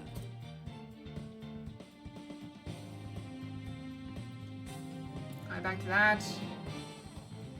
Also, I didn't see the Joe Fox. Oh, it's on cooldown. Alright, never mind. I'll look later. Alright, let's see here. I like this one, it's cute. But does it look like it's missing, like... Is that on the side there pink?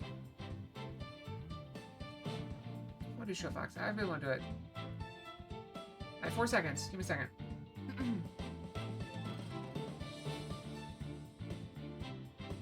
Oh, that's cute. Oh, I think it's just... No, I think it's just, No,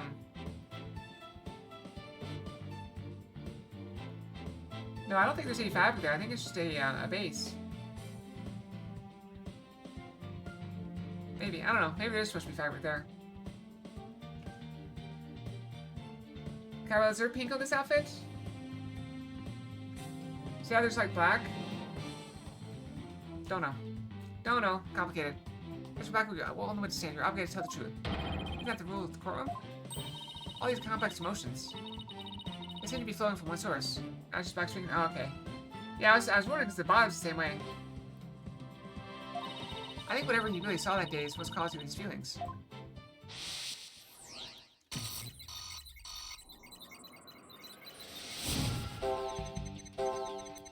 One time crying opened the lab door, and then it's just the emotions are everywhere. I saw it, that terrible scene. Before I could do it, lead Athena out of there, curse my luck. Jax came in. I had no choice but to kill my mentor. I don't know what to do with this. Arg! Dang, this voice, it hurts to even listen to it. He's been living with his pain inside him for all these years. And the root of it all is hidden somewhere in his testimony, isn't it? Yes, that's right. Please, hurry. Please set him free, Mr. Wright.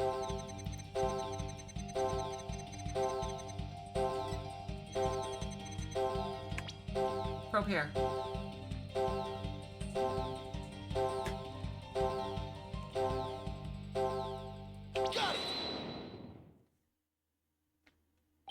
When you opened the door and saw Athena, you became overwhelmed by your emotions. Isn't that right, Prosecutor?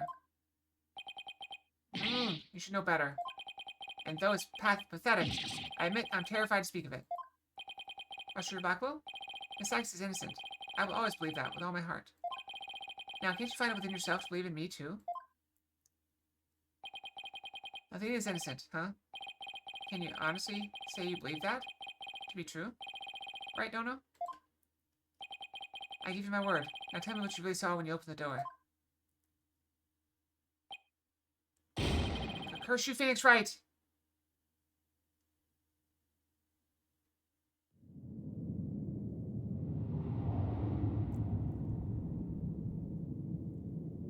It was a tragedy. One I'll never forget. Should we pause before we do this? We'll just go. It's fine. When I arrived at the lab, Dr. Sykes was already dead. She was lying on the operating table, while the bloody katana lay on the floor. And standing between the two, covered in blood, was Athena. She smiled, with a far-off look in her eyes, as she sweetly said,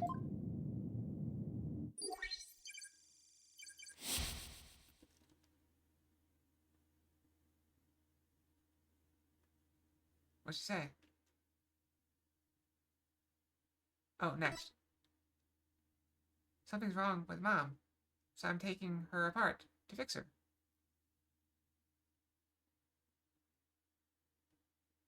What if she just had a heart attack? That's what I saw. And now you have it. The truth that you so desperately wanted.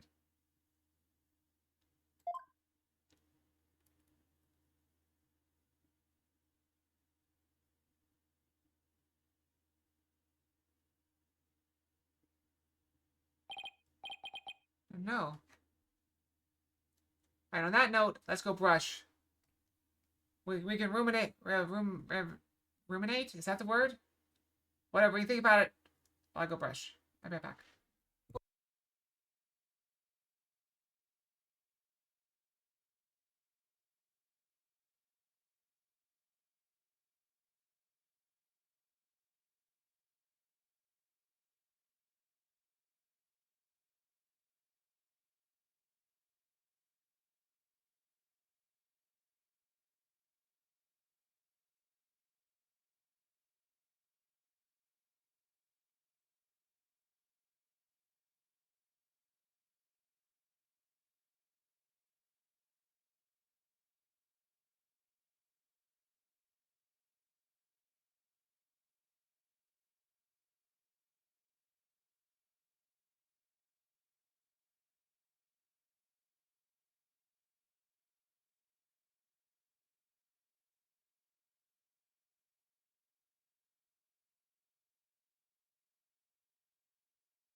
Okay, I'm back. Sorry about that. I went down to add a little more ice to my drink and a little bit more water. I just wanted, it's not empty. I just want to make sure we didn't run out because we started a little bit early today. Okay, we're back. We're back. No. Prosecutor Blackwell finally tells the truth. And this is what it is? Are you in the right position? Probably. It's beyond devastating. I tried to take my mother apart?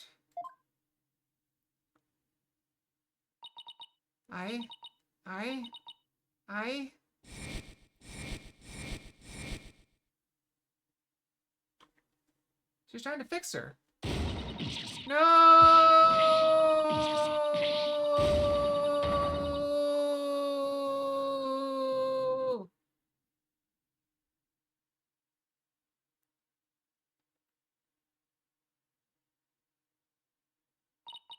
So it was me. I'm the one who killed my mother. Athena. As I said, right, the truth isn't always pretty.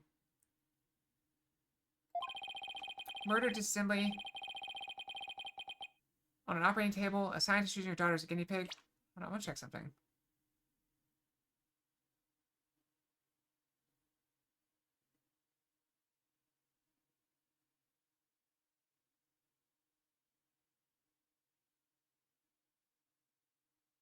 Black towel lay on the floor.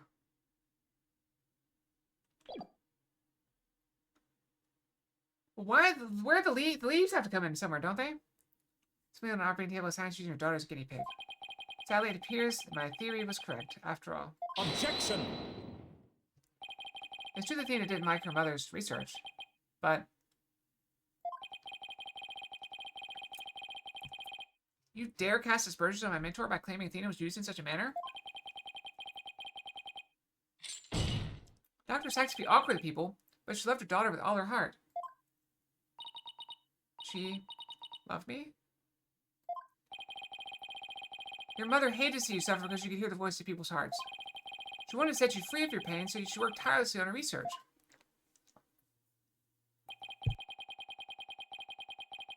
Do you remember those headphones you hated so much?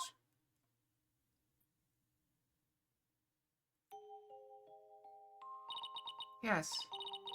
My head hurt every time I wore them. No, Athena. It's just the opposite.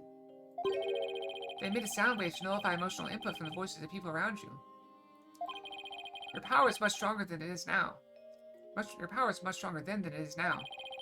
Those headphones are what enabled you to carry on with everyday life. No, that can't be true. Then why? Why would I have done something like that to somebody who loved me so much? My love for you is real, that I can guarantee. That's why I knew that what happened had to be some kind of mistake. I couldn't let you be punished for it. You should blame yourself. You and your mentor are more likely to know. Ponk was witness, so I put him in the case and held Athena close and vacated the lab. I threw Ponk away in the boarding lounge trash chute, and I hid the case on the Space Center grounds. It seems that we now have all of the facts of the case. Hold it! No, not yet. Can't end like this. Objection! Do not disgrace yourself, Mr. Wright. The truth has been revealed. Or are you the type of man to turn your back to things that Or are you the type of man to turn your back to things that disagree with you? I'm not. But this... I can't give up now. I have to say something, anything, even if it's bluff. Always managed to pull through that way in the past. I have to make it work. Defense is prepared to present evidence. Mr. Wright. Yeah, yes, Athena? It's okay. You can stop now. I don't want you or anyone else to suffer any longer for my sake. Athena, what are you saying? I killed my mother, that's the truth. Just like Prosecutor Edgeworth said. We have to face it. No matter how much it hurts.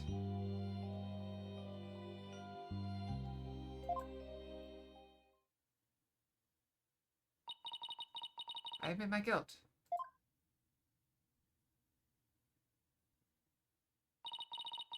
Could I please be granted just one chance to tell everyone what I recall? Humph.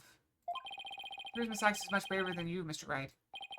What say you, Your Honor? In light of her courage, will the court give Miss Sykes this opportunity to confess? Very well. Then if you would, please, take the stand, Miss Sykes.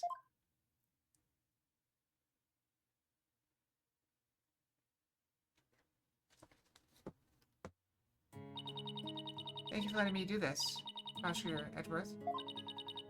And thank you, Mr. Wright and Prosecutor Blackwell, for letting the truth be known. Now I can finally move forward, and everyone's suffering can come to an end. Athena. Prosecutor Blackwell will be cleared, and the Dark Ages law can come to an end. Yes, admit your guilt, and bring everything to its conclusion. I killed my mother. My memory's still a little hazy. There's no question I remember it. I remember the weight of the weapon in my hands, and the feeling of it stabbing in deep. And I remember the warmth of her blood as it flowed down the handle onto my fingers. Your Honor, please find me guilty. I dare say these are all memories that no one but the murderer would have. I say thank you for your confession. I believe this trial has gone on long enough. Okay, so the thing is, after 7 years, she was a child when this happened. So it's very possible that the fear of this being true caused these memories to be implanted. But before we conclude, is anyone having a counter-argument? Objection! Apollo has returned. Probably. Who else could it be? I do, Your Honor. Oh, never mind, it's Phoenix. I do, Your Honor. I still think he sounds like Apollo in this game. Mr. Wright. But Mr. Wright. Why? I killed her. I remember now. Any counter now is pointless. Objection! Don't tell me you've forgotten one of the basic tenets of lawyering. Always believe in the client. To the bitter end. Athena, you're not a murderer. Objection! I said you never changed, but could you have actually regressed in these 8 years? I will stand for your childish emotionalism getting in the way of the truth. Emotionalism? Don't lecture me on matters of the heart, Edgeworth. Because I can see straight into a person's soul.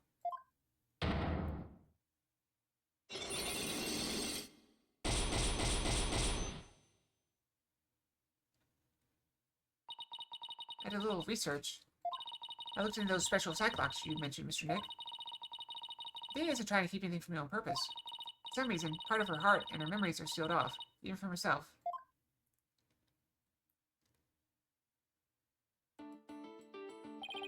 There's still a chance, somewhere deep in Athena's heart, there might still be a memory that not even she knows about yet. Might be like looking for a grain of sand somewhere in this cosmos, but still, that memory might contain a new fact that could prove her innocence. Hope for everyone's sake that you are not just bluffing, Mr. Wright. Now then, is there or is there not a problem with sex confession? Memory's still a little hazy, but there's no question I remember it.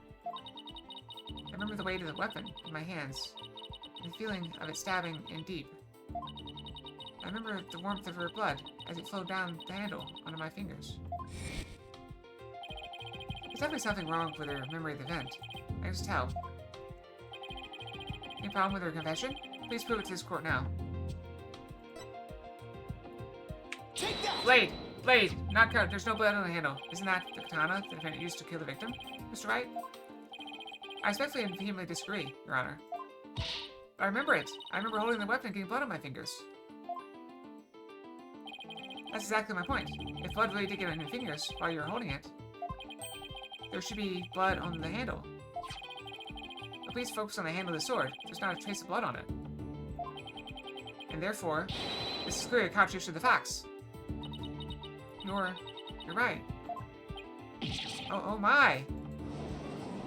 I told you, she made up, like, she's so afraid of this happening, she made up memories. The defendant must simply have been confused with a portion of memories. She mentioned it was hazy to begin with, and we can't mull over every minor detail. Objection! But she also said there's no question I remember it, a fact we can't ignore. In that case, why don't you explain what this contradiction with her memories means? Gladly. Just give me a second to think of something. I want to say Athena didn't stab anyone. She said it herself that she remembers the feeling of committing the act. Things think. What does the contradiction with Athena's memories mean?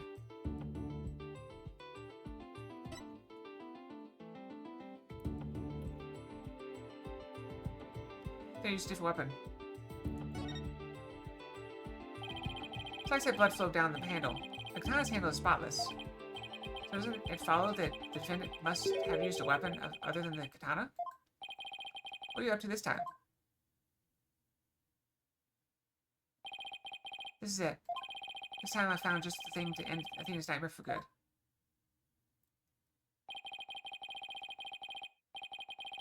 The weapon that took Dr. Sack's life was the katana, that much is for sure.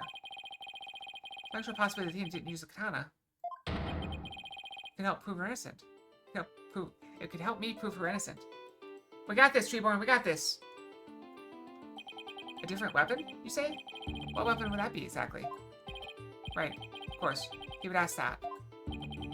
I see you're frowning, Mr. Wright. Speak without thinking again, as always? How'd you do that? But I can't back down. Not here. Not now! That's right. I did. Because it's so obvious it doesn't require any thought. What did you say? Okay, so maybe that was an exaggeration. There has to be something. Was some other bladed weapon in the robotics lab that day?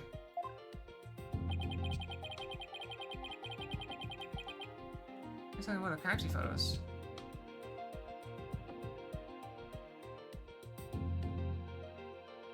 Can I look at the crime scene photos?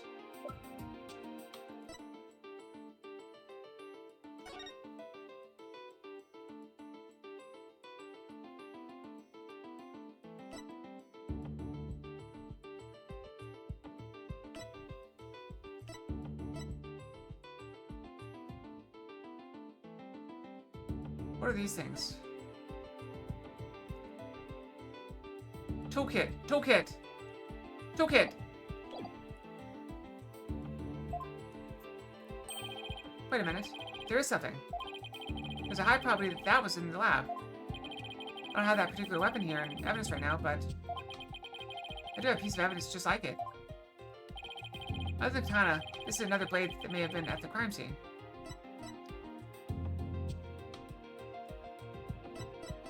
You need the knife? I mean, these are all over. Take that! But that's the murder weapon in the Clay Terran case. Yes, this is the knife that took Mr. Terran's life. But there must have been a knife just like this at the scene 7 years ago as well. Toolkits containing utility knives like this when are issued to Space Center employees. In a robotics lab especially, would naturally have one of these around. Objection!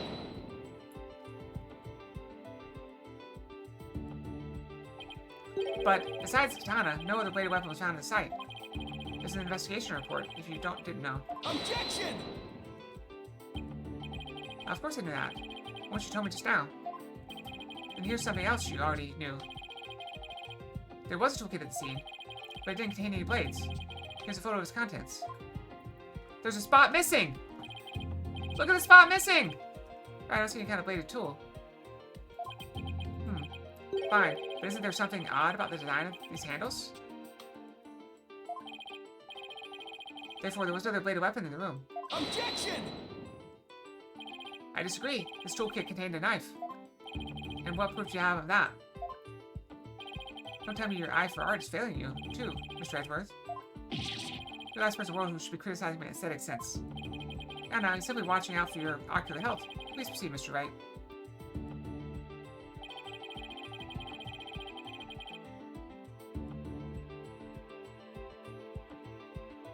Notice the handles of each of these tools have a sort of design on them. Ah, I see that. They do. What significance does that have? It's clear that one of these tools is missing from this kit. If we rearrange the tools into a specific pattern, we might be able to tell which part of the overall design is missing. Was that the theory your pitiful sense of aesthetics helped you come up with? Edgeworth, just let it go, man. Show the court then, if you would. What pattern or sound would we see if we were to rearrange? What pattern or sound would we see if we were to rearrange the tools?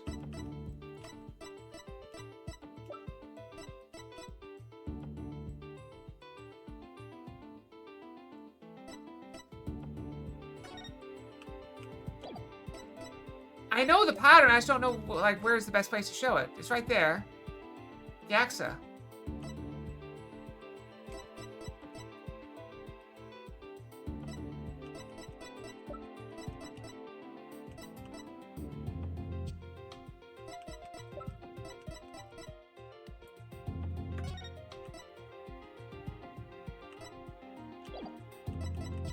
See, this is where it's gonna hit me, like, I see it. Take that! And what design is this supposed to be? 100%.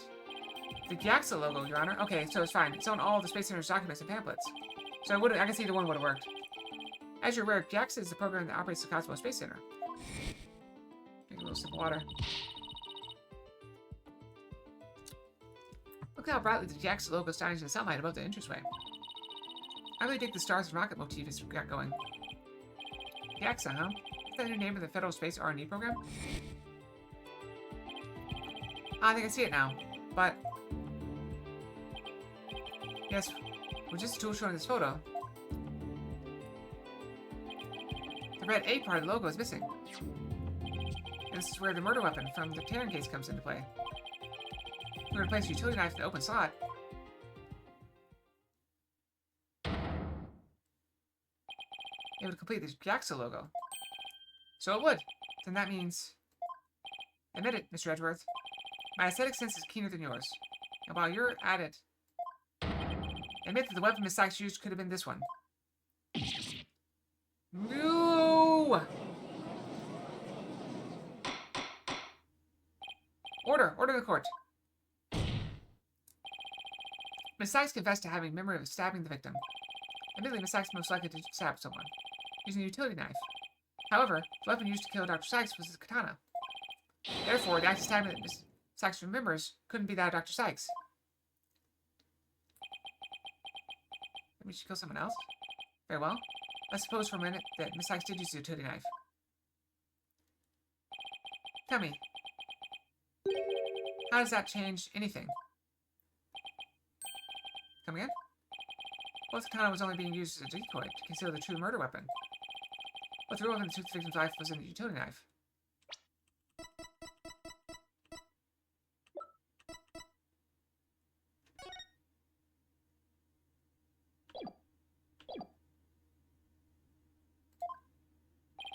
That's ridiculous. Are you changing the premise of your entire argument?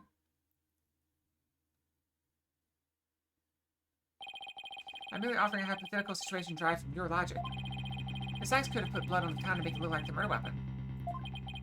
And then concealed the knife on her personage until Blackwell carried it away. Let's clear up the contradiction between Miss Sykes' memories and the evidence.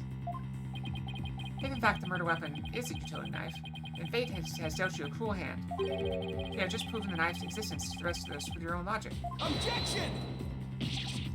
That the prosecutors attempt to lead the court. Objection! You're the one attempting to lead the court, Mr. Wright, by forcing us to forget the facts of this case. May I remind you that there were only 2 people in the lab at the time of the murder. The defendant herself recalls stabbing someone with her own hands. No. It matters not whether the murder weapon was a katana or a utility knife. As long as we know that the victim and the defendant were the only ones there, we cannot see the fact that it was Athena Sykes who killed her own mother. I don't believe it. Why? Why does it keep happening? Every time I find a contradiction, it vanishes and the suspicion keeps coming back. Almost as if... Now you're finally starting to get it. The contradictions keep vanishing because the charge is true. And suspicion keeps coming back to the defendant because that's where it belongs.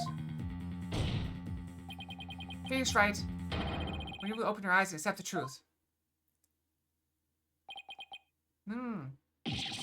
Ah!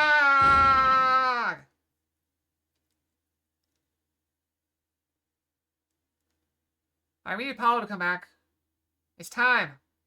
It's the conclusion. Apollo's got to come back. Gah! I don't want to believe it. It can't be true. What if... Mr. Wright, you fought a good fight. I think you've done all you can do.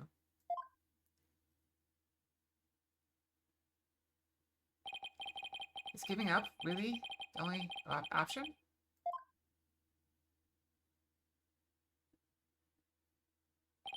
No. Snap out of it, Phoenix. What's the matter with you? Giving in a doubt? I can't look back. Forward's the only way to go. No, Your Honor, not yet. It isn't over yet. Right. I can't lose sight of what's important. I believe in Athena, and I'll always believe in her. To the very end. My fist lawyer never gives up on his client. I have to pick myself up and stand firm. Make that brain of yours work, Phoenix. I don't see a way, I just have to go back and look for one. Time to rethink this case. Thoroughly. Oh, crap. Should we save? Let's save. I forgot about this thing.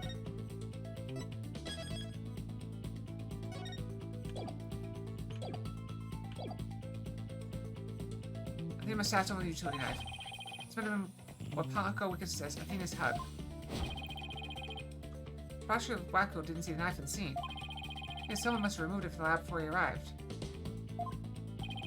Who would take a utility knife from the lab?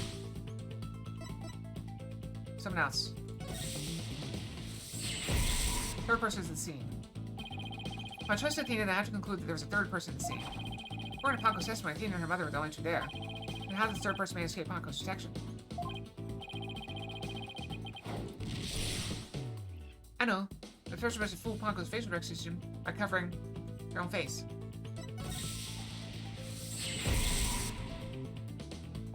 Wait a minute. Paco has a heartbeat detection system, too. If they covered their own face, Paco would still detect their presence. But she wouldn't be able to tell who they were. Wait, that's it. Paco could have covered their face and posed to the person to avoid detection.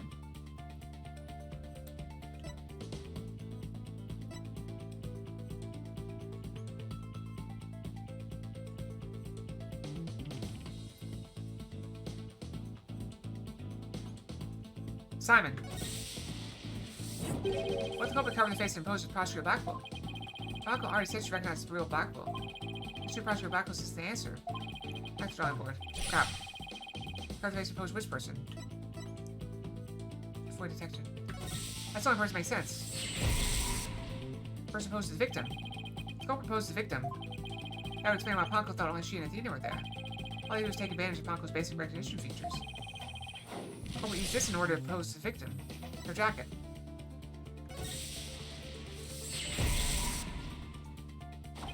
Culprit could have posed the victim by wearing her jacket with the ID tag on it. That still leaves the heartbeat detection system. How did the culprit get around that? In order for Paco could detect the real Dr. Sykes' heartbeat too. I think the real Dr. Sykes was already dead at that time? In this case, who did Athena stab? The real culprit.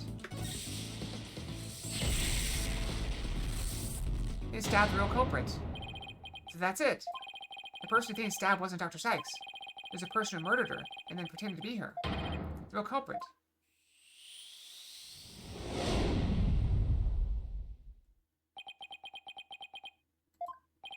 Now that Mr. Wright has finally finished thinking, let's bring this to a swift end. Please give us your verdict, Your Honor, so that we can move on to hostage negotiations. You're absolutely right, Prosecutor Edgeworth. Objection! I hereby... Objection! There it is. I didn't say I was finished. I was only pausing for a second. Because I realized something so shocking I had to take a break to digest it. But now I know for a fact that Miss Sykes is innocent. But Paco saw me. She witnessed the moment of the crime. Yes, Paco did witness something. She saw the hug. In other words, the moment you used the utility knife.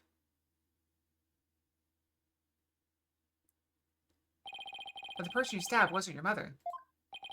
What do you say, Mr. Wright? The answer is simple. The person Miss Sykes stabbed was a third person posing as Dr. Sykes. What? Objection! Do you really expect us to swallow that, Mr. Wright? According to the robot's statements, there was no third person there. Did you really think I wouldn't see through your ludicrous grab for time? Objection! After all we've been through, Mr. Edgeworth, I'm disappointed. Don't you know by now that this smile of mine means I have absolute confidence? Ha! I make that pose all the time, regardless of facts. He's got a point. Funko's strange malfunction. Sharon, you look pale. Should I help you to the sickbay? Mr. Taryn, that's Apollo you're talking to. Oh, this hunk of junk here is mistaking Apollo for Clay. Maybe Apollo's possessed by Clay's ghost. Or maybe he's wearing his jacket! That was another case of mistaken identity caused by a jacket ID tag. All because Klonko couldn't read Apollo's facial features through that eye patch. Like Mr. said, a mask could nullify the robot's facial recognition, and then all the person would have to do is wear a jacket with the victim's ID tag to pose as her. Objection! Of all the ridiculous theories, what good would a silly disguise like that do? Have you forgotten that the robot also has a heartbeat detection system? If there was a third person at the scene, the robot would have detected them.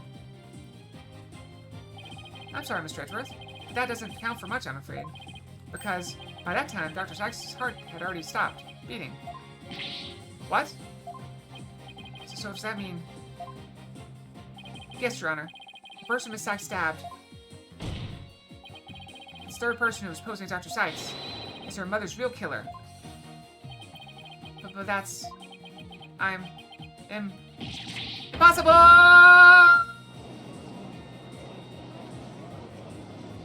We got this.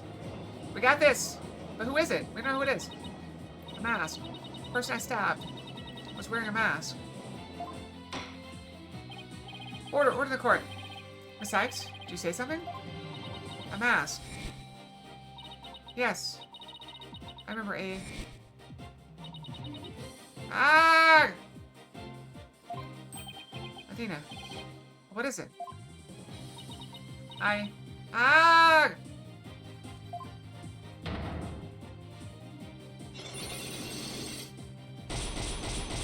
Did we bust them all open? I remember a man with a mask. How could he? What did he do to my mother? My head. Ah! Miss Sykes, are you alright? No!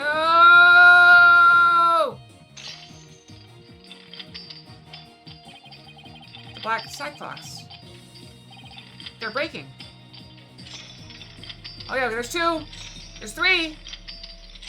There's 4. And 5. The few. Let's see what we have. It's all coming back to me. Everything that happened the day my mother was murdered. Can we look at the evidence again and see what we have to choose from?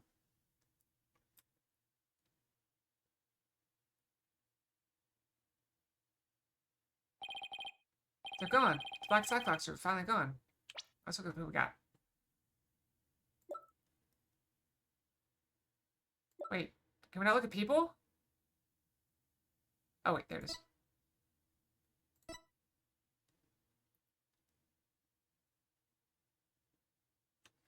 I don't think this person. No.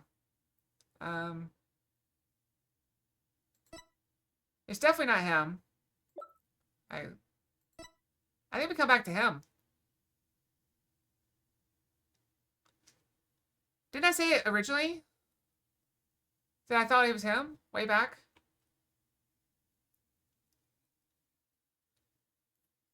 I still think he's the one that killed, Clay. So, I think it's like, if it's the same person, it is him.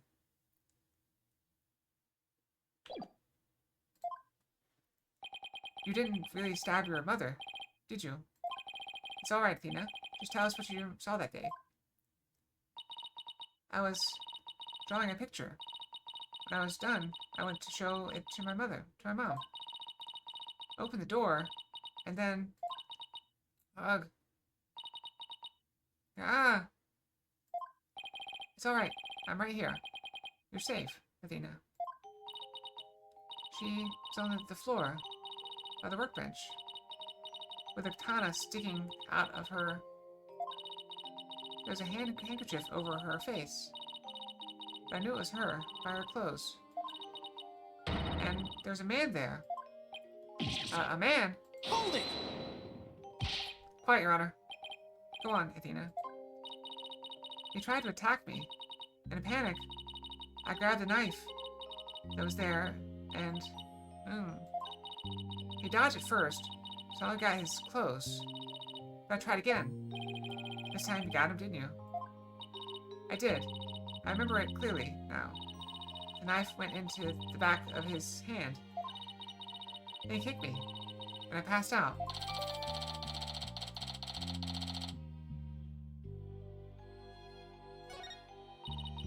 When I came to, my mom wasn't moving.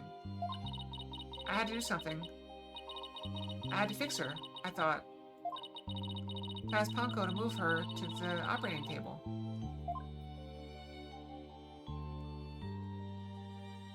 Something's wrong with Mom, so I'm taking her apart to fix her.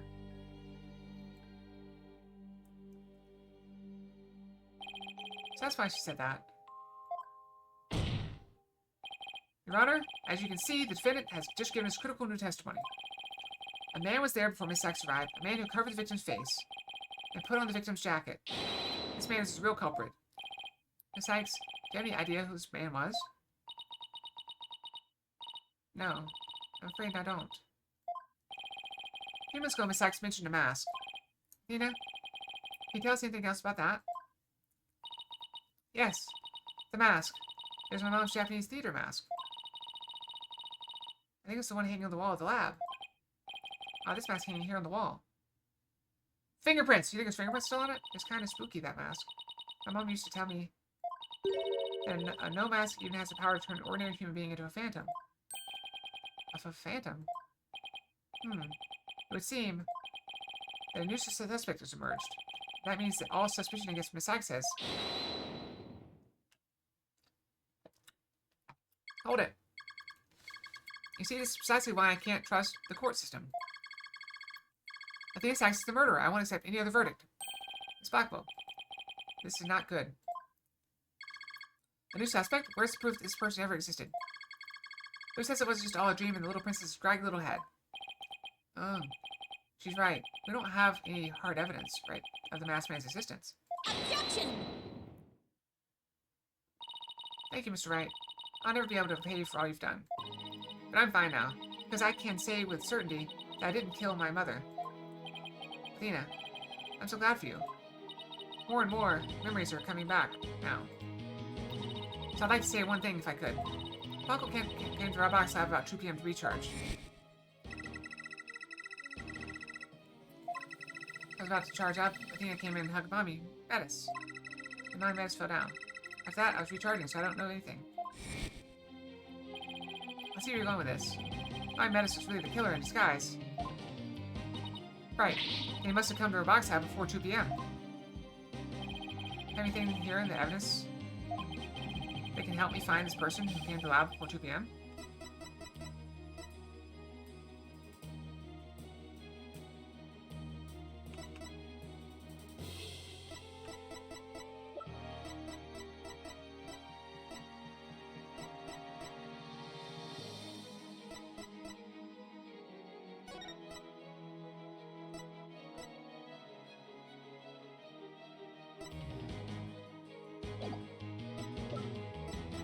It's gotta be this, right? Take that! Dr. Blackwell leaving the scene after the incident at around 3 p.m. What if I'm wondering is, does the video show anyone else passing by there before then? I don't see anything in the investigation report. Looks like they didn't check. Just I thought. So if we rewind the footage and go back to around 2 p.m., we should be able to see the true culprit leaving the scene. But very well then. Let's take a look. Rewinding sounds. There, please stop it right there. That's not the old man. Just like you said. There's a man leaving the scene of the crime. Miss Sykes, do you remember this person? That's him. I'm sure of it. He's wearing my mother's jacket. I did. What I really wanted to see was her jacket. The jacket on display. That was Dr. Sykes. You see it? There's a slash I made with a utility knife that day. And I'm sure that knife is under that jacket somewhere. So then, everything Miss Sykes said? Exactly, it proves that Miss Sykes' memory was correct. Dr. Sykes' killer arrived at the robotics lab before 2 p.m. He killed her and hit her face with a handkerchief.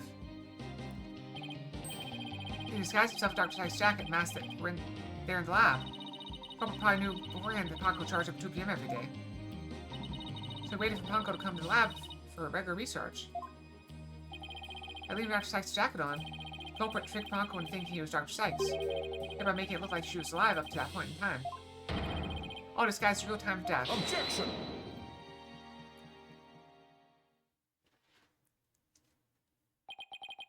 It's a nice theory, Mr. Wright, but I'm afraid that it's just not possible. Well, what? Why not? Your jab is clearly visible right here in the video. And that right there is precisely the problem. That tag on the jacket at the scene confirms beyond doubt that it belonged to the victim. The person who left the lab truly was wearing the victim's jacket. Then how could it possibly wound up back at the crime scene? What's going on? That doesn't make sense. That's right. The culprit was wearing the jacket. How did it get back to the lab?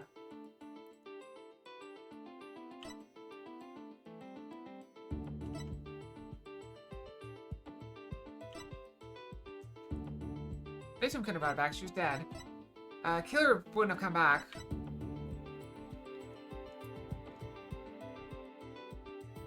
Maybe the defendant brought it back? Let's go with that one.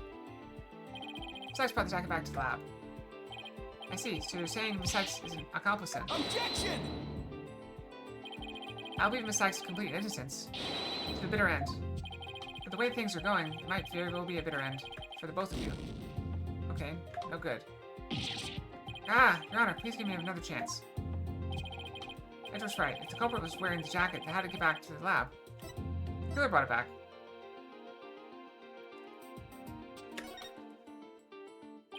The killer used the jacket as a disguise to make his escape. But in order to conceal that fact, he had to get the jacket back to the crime scene. So the culprit simply returned to the robotics lab later and planted it there. Contradiction resolved. Objection! Except that it would have been impossible. Only people who came to the robotics lab after the killer were Prosecutor Blackwell and the people who reported the body. They claimed the jacket was there when they arrived. So when he proposed his mystery managers had a chance to return the jacket? Puzzling question indeed. When did the culprit have the chance to bring the jacket back?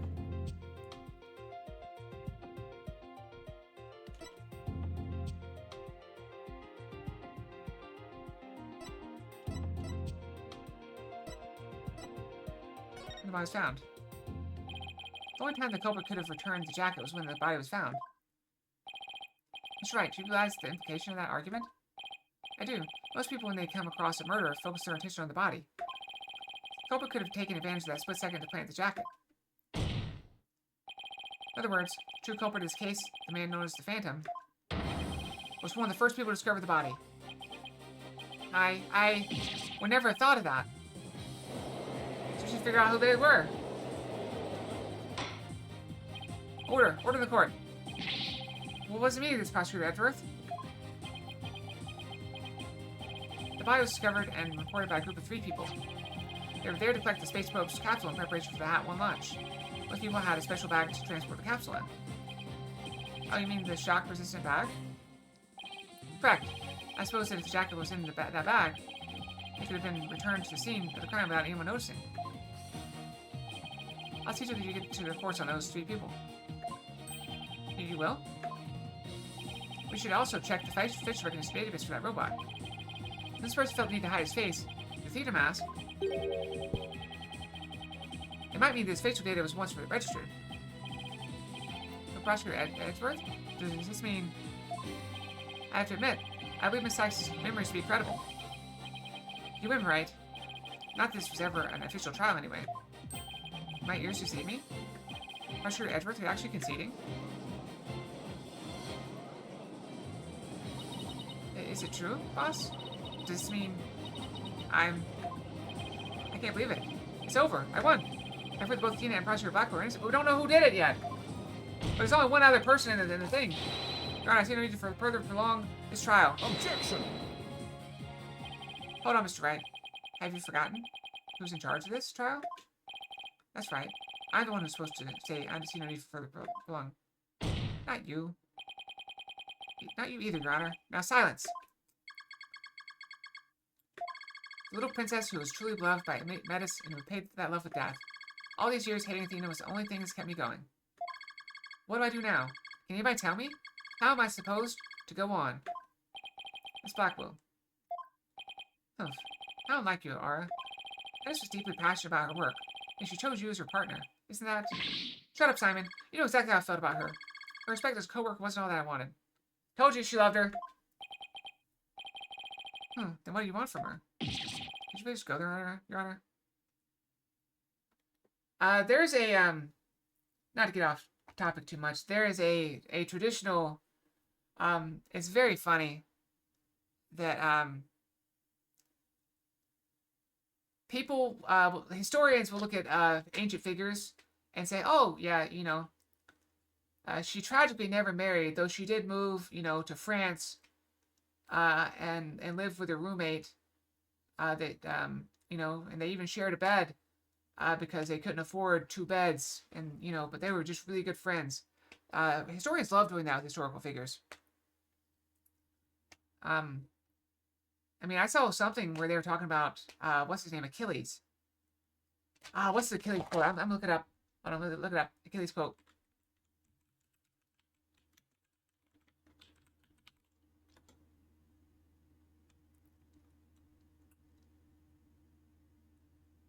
Okay, so here's the quote that supposedly Achilles said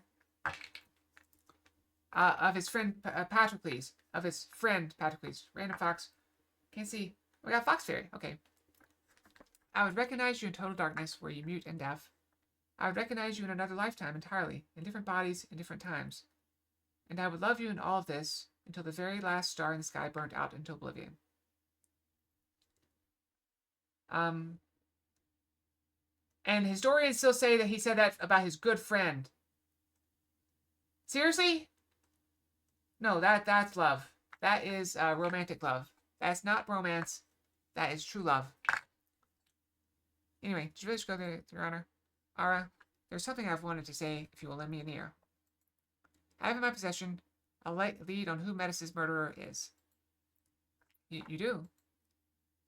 Right, Dono? You asked me about the identity of the Phantom of 7 years ago. 7 years past.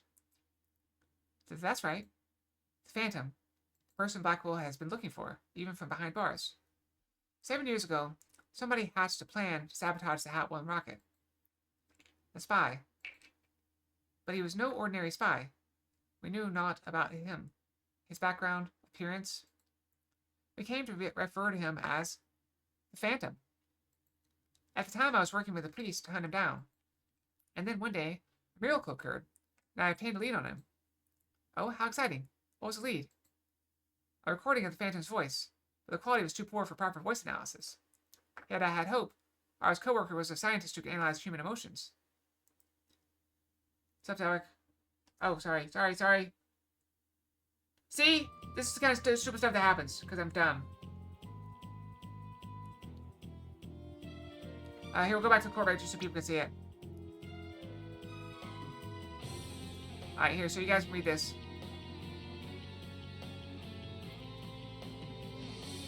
Alright, so I'll let you guys read it in case you missed it. I'm not going to reread it at all, but I'll just go slowly through it. Just going to go slowly through. So if you missed the words and you couldn't understand what I said, you may read them at your leisure. Now, I can probably go faster. You can just pause the video. Am I just dumb? Yeah, we can just pause the video.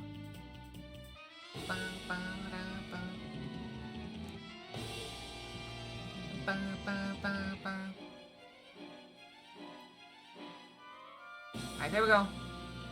Feel free to pause to see. What? I had the big fox up blocking the screen. So I wanted people to be able to read it because he couldn't understand me. So I asked her to evaluate the recording using analytical psychology. Why are you dotting me? What'd I do? That's scientist Dr. Sykes. Oh, am I supposed to go on ad break? Good call, Treeborn. Good. I'm kidding. The scientist Dr. Sykes. Yes, a spy's greatest fear is to have his true identity discovered. In addition to Hat 1, Dr. Sykes' results in the recording were surely among his targets. The search of Space Center bore no fruit, so he must have started to panic. He couldn't find them, but where could they have been? Who's to say?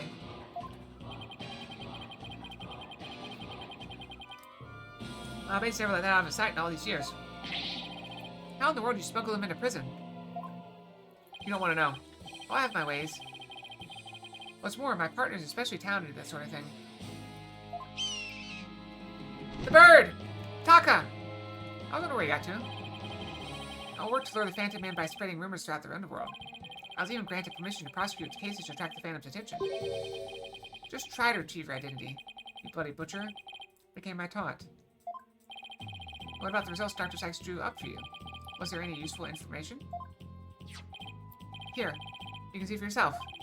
Take good care of it. It's all I have left of my mentor. I will. I better hold on to this real tight.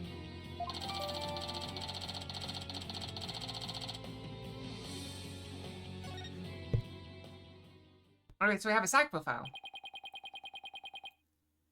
Can I read it? Can I look at it? I'll look at it. That's it. Rarely fluctuate and he doesn't experience feelings like normal people do. Emotional output of this voice extremely weak compared to typical voices. Subject determined to have unique psychological makeup with almost no emotional fluctuation. No emotional fluctuation, huh? A spy who experiences no emotions. Not sadness nor anger. And naturally no fear.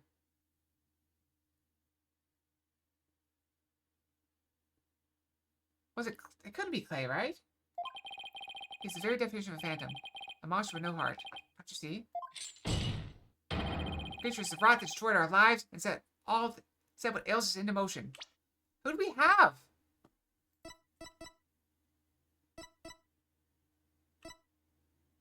He has fear.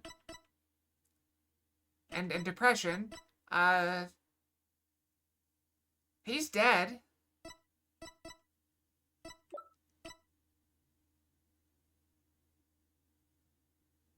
We literally, it's not Edgeworth.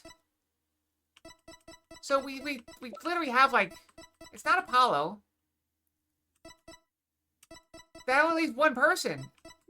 I mean, it's not the detective. It's gotta be this guy, right?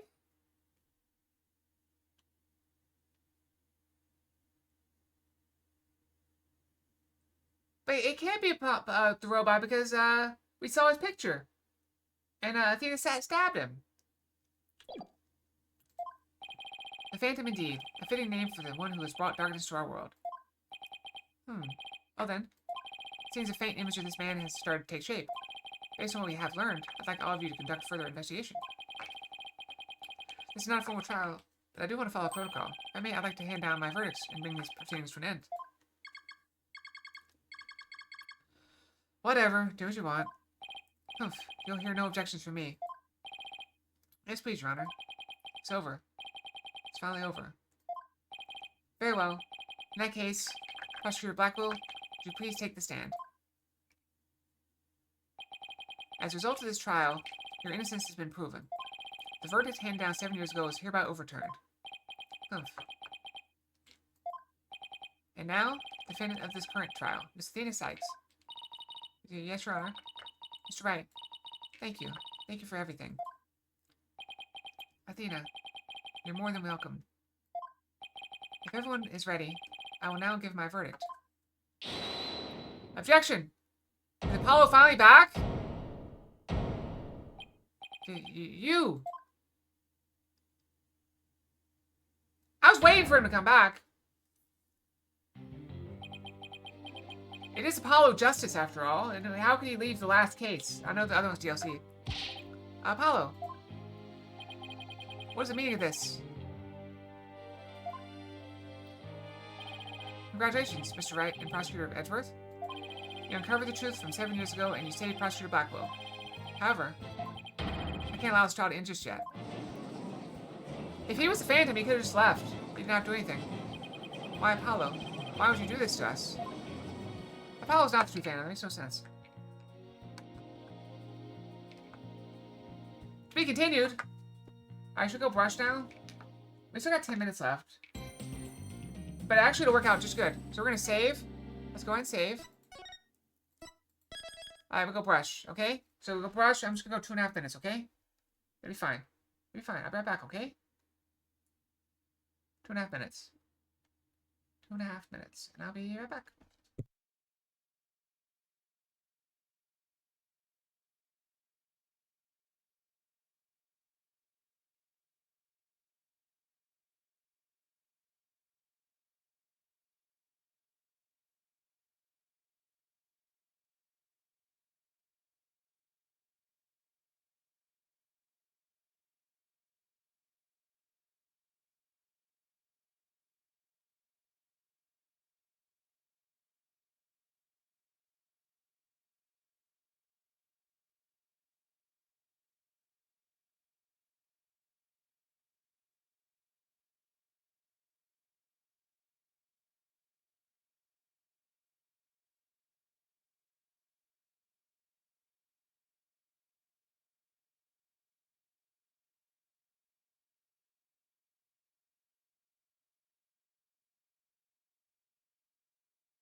Alright, I'm back with 3 seconds to spare.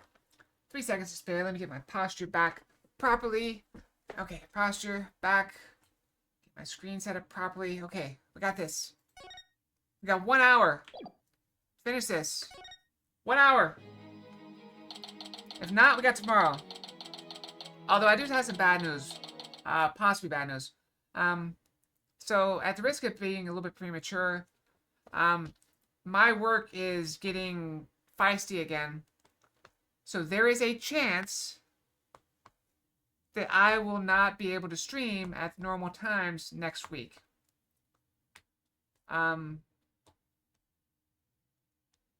Yeah. So I don't know what that means for us. There's a chance, I'm just saying. So basically they're wanting 24/7 coverage for something going on. And that means I may have to switch schedules if they want me to cover an off shift. Is that new? We got the summer suit. So I just want to get you guys to be aware of that in case that happens. We don't know what'll happen. We have no idea. But if that happens, I will try to let you guys know in advance. As much as I can, anyway. Because they gotta let me know this week. So I will know this week it's gonna happen. Yeah, I'm pretty sure this is new. Tara found another new one, I think.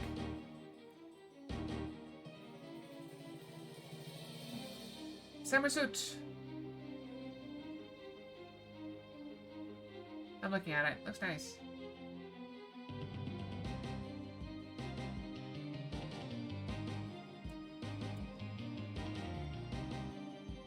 I think Carol has taken over for Kirara on finding the random, or the new ones.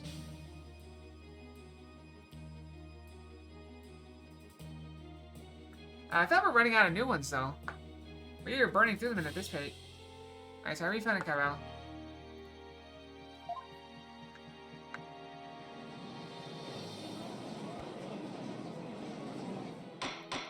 I still got a little bit of water left. Not a much. Not a lot, though. Mr. Justice, please explain yourself. I know, I already meant. It's very simple. There isn't much to explain.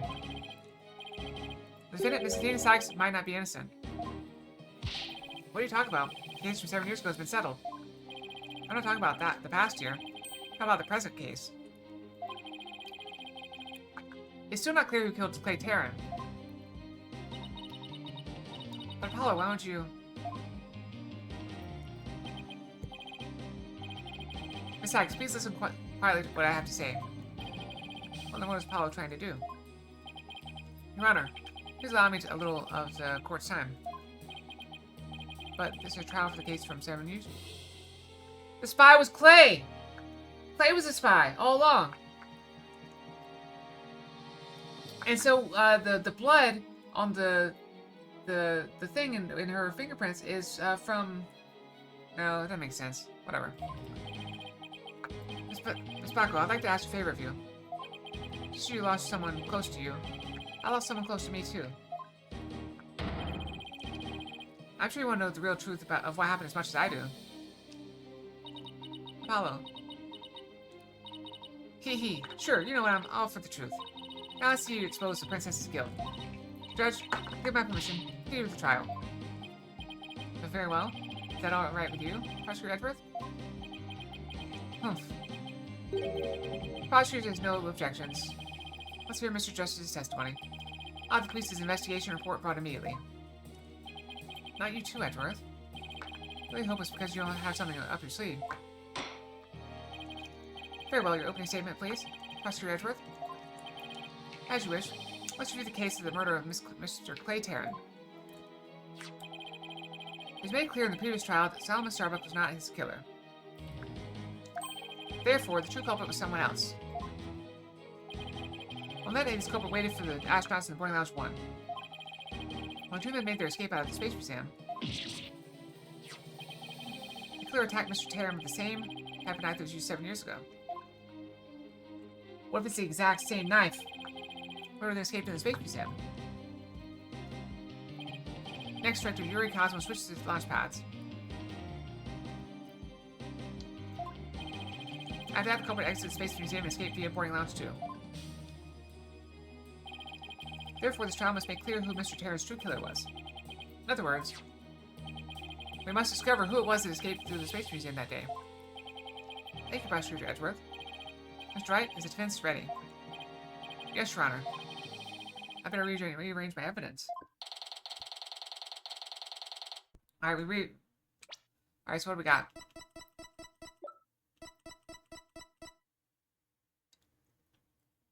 Do you ever get these analyzed? There's a piece of rock.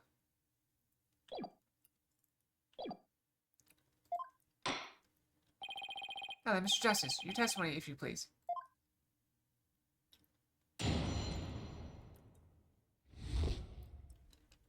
Apologist accusation. I suspected Miss Sykes of the murder of Clay Terran. My growing suspicions were confirmed when this incriminating evidence presented itself. In addition, she's the only one who could have utilized the launch pad switch to escape. That's why I wish to indict Miss Sykes on the charge of murder. She just keeps getting addicted.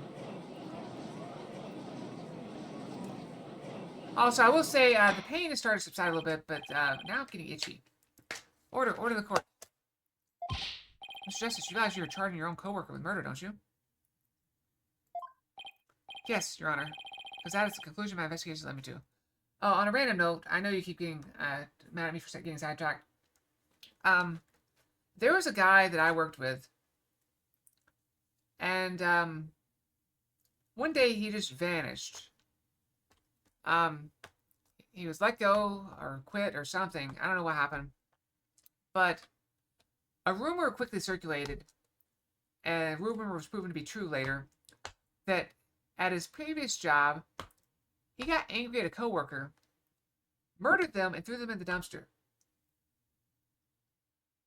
So, yeah, that was not a good person. Alright, anyway. Yes, Your Honor, because that's the conclusion my investigations led me to. But Apollo, why? How could you suspect me too? How could you suspect me too? Mr. Wright, your cross-examination, please. I don't get it. Just what did you find out over the past few days to make you think this? I don't think he thinks this. I think he's lying. I think he's just trying to get the truth out. I suspect Miss Sykes of the murder of Clay Tarrant. Hold it! What first made you suspicious of Miss Sykes? It all started when Miss Sykes and I were investigating the crime scene. We saw the weapon that killed Mr. Tarrant. Her bracelet reacted. Since she'd never seen the knife before, her bracelet told me otherwise. Then every time after that, my bracelet would react when she talked about the case. Oh no, it's still the director. He kept the knife and used it to kill Clay again. The bracelet would react when she talked about the case. Poor Apollo must have been beside himself during that investigation. I didn't know what to do or think. I couldn't even sleep. In that condition, I knew I wouldn't be any good in court. So I decided to wear an eye patch, so I wouldn't be able to perceive any of her tells. That's why Apollo was acting so strangely. The reason Miss Sykes unconsciously reacted to the knife that way is because she stabbed her mother's murderer with the one identical to us 7 years ago. Objection! That knife was also the murder weapon that was used to kill Clay Tarrant. Her bracelet could have also reacted to her because she knew she was his killer, too. I guess he has a point. Her bracelet wasn't the only reason I became suspicious of her. My growing suspicions were confirmed, and this incriminating evidence presented itself. Hold it! That slider was found in the Space Museum with her fingerprints on it, right? The news seems decisive. There must be other facts we don't know about yet. So go ahead and prove it then. Look, honestly, I don't want to believe it's true either. But Miss Sykes was the only one who was in the Space Museum at the time of the murder. Mr. Justice, Miss Sykes had absolutely no motive to kill Mr. Tarrant. Objection! 7 years ago, Miss Sykes lived at the Cosmos Space Center. It wouldn't be strange if she had some kind of connection to him. Besides, people sometimes kill for motives we can't even imagine. I know you've seen plenty of cases like that in your own career, Mr. Wright. I still can't believe this. How can you actually suspect Athena, Apollo? In addition, she's the only one who could have utilized the launch pad switch to escape. Hold it! Is it possible somebody else used the same escape route? I'm afraid not, Mr. Wright. Why not? Recall there's a security camera in boarding lounge 1 aimed at the launch pad door.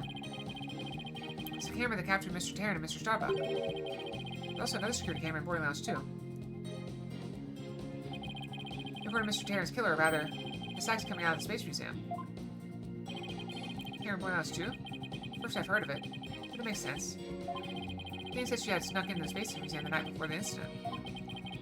And was overcome and passed out until around noon the next day. I was out until about noon of the next day. I didn't even know about the explosions. When I woke up, nobody was around. So I just went out into the boarding lounge too. It must have been when the camera captured her. Must have made Apollo suspect her even more.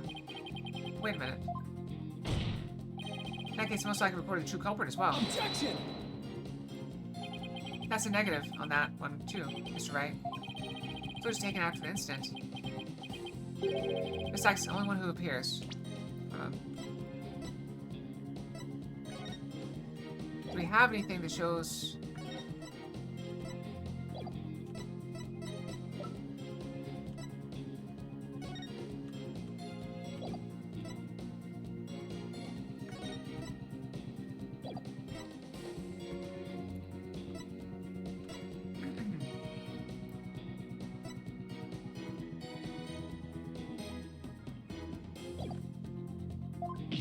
What? Why?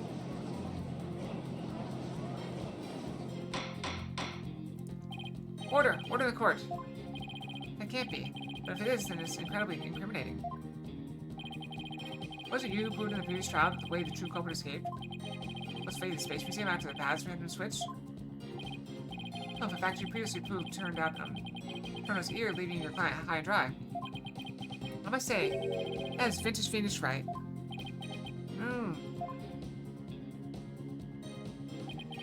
That is why I wish to indict Miss Sykes on the charge of murder. Hold it! Claiming your client to the end is a basic principle of good defense. Should you extend the same principle to your own coworker? You're probably right. Maybe I'm not even fit to be a lawyer. However, I don't care. This case is special to me.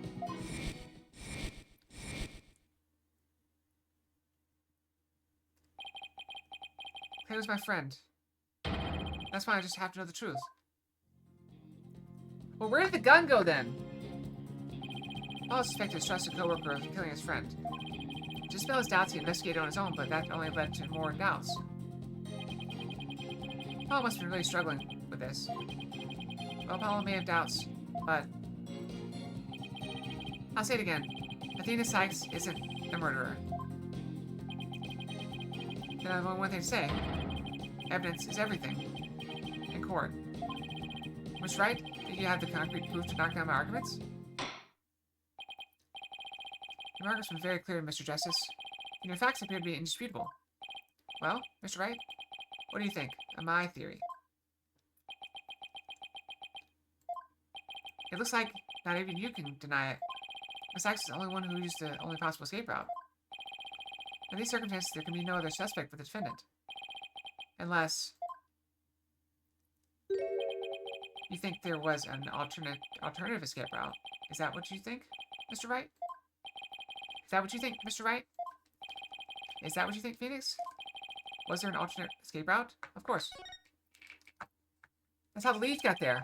Yes, of course it must have been. Just don't ask me what. Just don't ask me what. You're just bluffing again, aren't you? Me? Bluff? No way. He knows me too well. It's fine, Mr. Wright. Even a bluff would suit me just fine. As long as you can. Clear up the doubt inside me. Wait, so is that what this is all about? I told you, he wants her to be proven innocent. I want to believe in Athena. I really do. What is faith without doubt? That's why I need to question her guilt. So that once the truth finally comes out, I can really fully trust her. That you can really trust me? Seems your junior partners just showed us what trials are truly all about. I believe you're right. The prosecutors painstakingly questioned every detail in pursuit of the defendant. While your lawyers believe in and defend our clients to the end, when both sides go out against each other, that's when we discover the truth. Precisely. When the battle is over, we will understand the true meaning of trust. That's exactly what trials are about. Wouldn't you agree? Yes, I couldn't ignore the seed of doubt that was growing inside me. So I decided I needed to face it head on. No matter what the truth is that's waiting ahead, I won't be afraid. That's so like Apollo, always uber earnest about things like this. Mr. Justice, I vow to dispel every last bit of doubt in your heart. Good, because I want to believe in Miss Sykes again. Really hoping there was an alternative route, aren't you, Apollo? But if I use the process of elimination, there really aren't that many possibilities.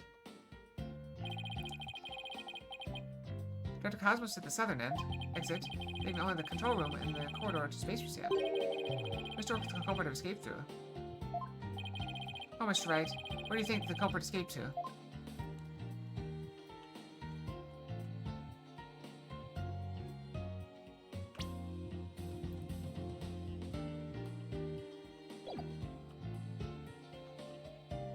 I think the control room.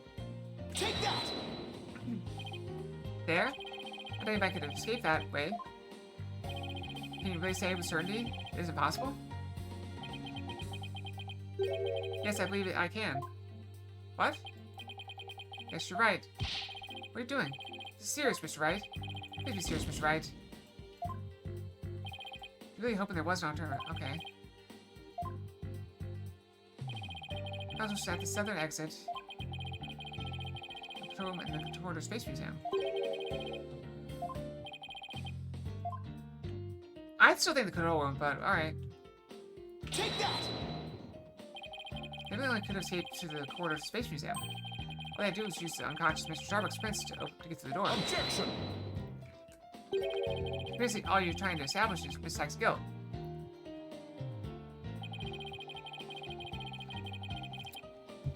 If the culprit used that route, the only exit would have been into boarding lounge 2.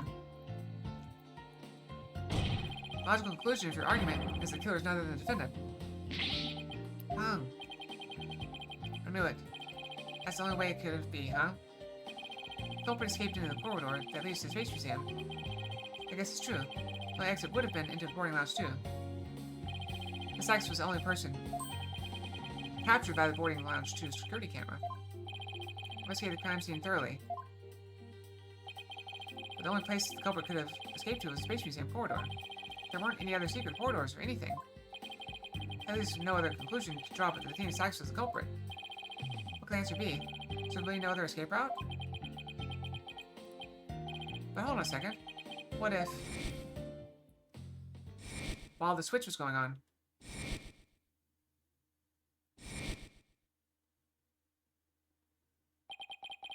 where are those mysterious leaves we saw in the corridor come? Yeah, see the leaves! What if they're a clue to the culprit's real escape route? I think it is possible that the culprit escaped into the Space Museum, but then came out using a route other than into the boarding lounge 2. Oh? Launchpad 1 and Space Museum were switched after the bombing, meaning the Space Museum corridor was moving along the rail at the time, which is exactly when an alternative escape route opened up for our culprit. Are you kidding me? Humph. Judging by the intense look in your eyes, I take it you're serious. I told you those leads were important. Very well then, Mr. Wright, do tell. Where could the culprit have gone to from the museum corridor? Besides boarding lounge 2.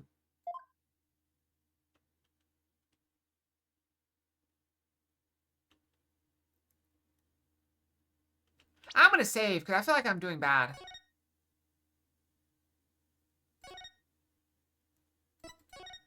I feel like I'm just doing really bad here. Okay.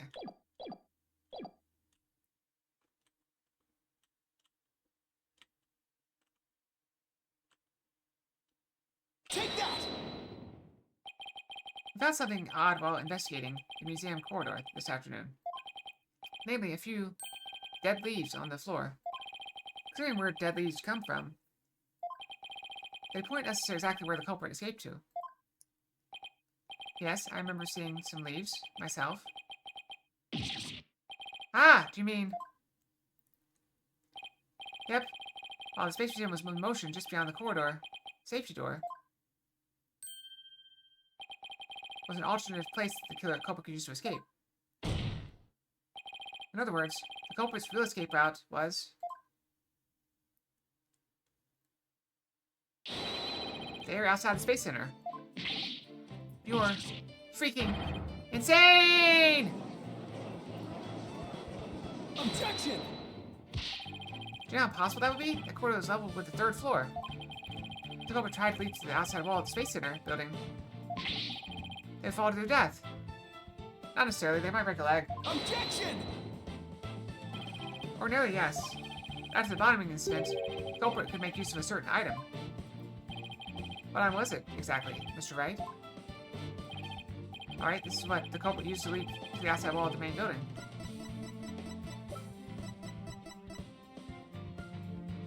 Emergency ladder! Take that! An emergency ladder?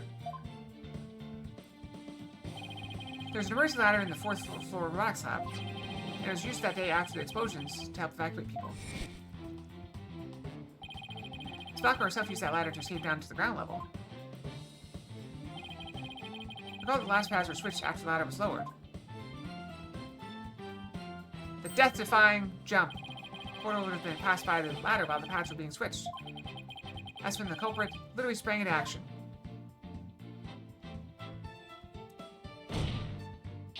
And leapt onto the ladder. What? Who would have imagined? Oh, the spy does have no fear. Fearless. Order in the court. Well, an alternate escape route seems to have emerged. which means someone other than Miss Sykes could have been the culprit, right? Objection! Making things up on the fly is an attempt to sway the court again, are we, Mr. Wright? Your theory has so many holes to put Swiss cheese to shame. Don't malign cheese! Don't you dare, nobody ever speak ill of cheese. That is not permitted in this channel. Go ahead, Zarek, I dare you. I dare you.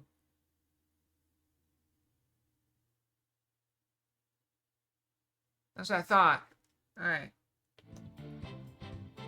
Don't talk bad about cheese. Alright, then name one. I have here detailed information about the Space Center. According to this.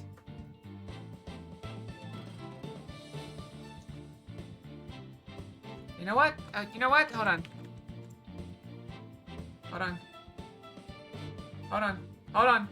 Hold on. Just wait.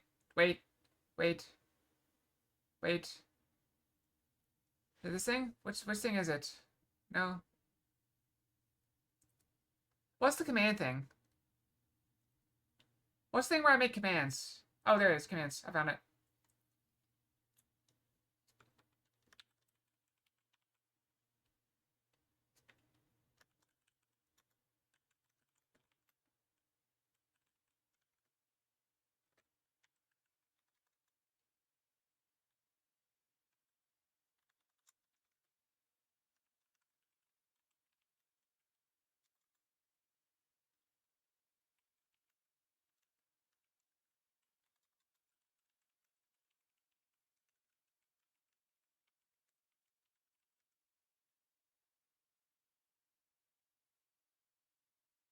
Alright, not doing anything. Alright, we're done. Done. I'm back. I hear detailed information about the Space Center. According to this, the distance between the museum corridor and the main building during movement is a full 20 feet. The 20?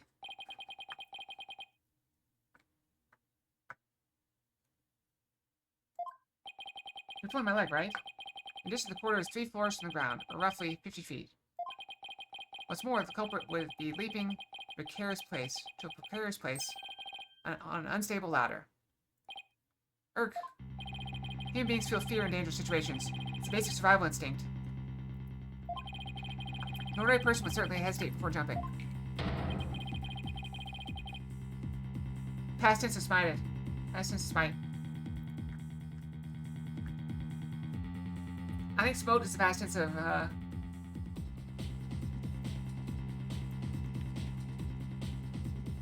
smote. Past tense of smite.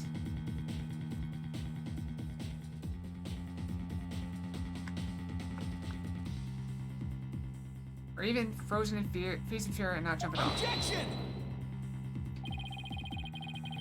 But the culprit had just murdered someone. They weren't in an ordinary state of mind. Objection! Nevertheless, why would they have taken that kind of risk? They could have waited for the switch to be complete and escaped the boarding house too. Objection! Objection!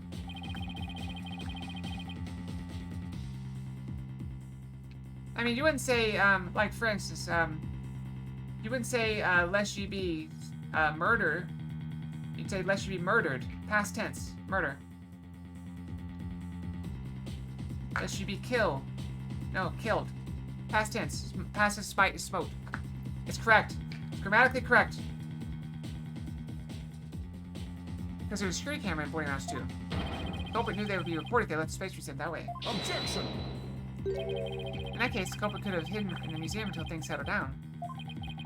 And then blended in with the other people after the museum was opened. That's a good point. But you claim that despite all this, the culprit took a 20-foot death-defying leap. And all in the brief moment the corridor and ladder passed by each other. That's also a good point. They would have to need a running start while the corridor was moving to make that jump. If the time was off, or if they couldn't jump far enough, it would have been instant death. Not instant death, it's only 3 floors. Broken leg. What kind of person would attempt something like that? So bring up good points, Edgeworth. This true culprit of yours is nothing but a figment of your imagination. Why do you always have to point out every flaw? Mr. Edwards right. That does sound pretty insane. Culprit would have to be someone who feels no fear, like a stuntman.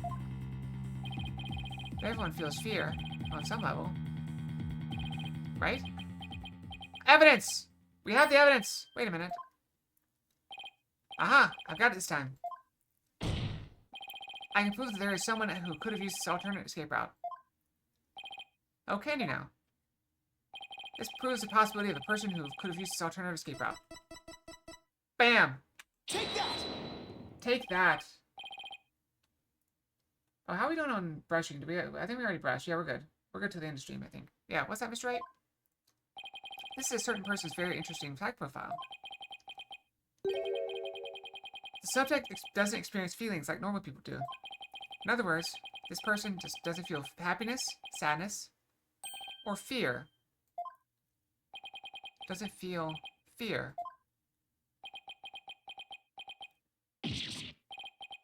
Right! You can't be serious. Without the constraint of fear, he could easily do what an ordinary person wouldn't dare. Just you or I could do a broad jump on the ground without the slightest fear.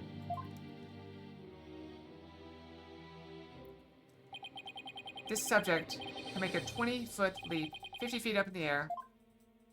He can choose the extreme way of escaping without hesitation.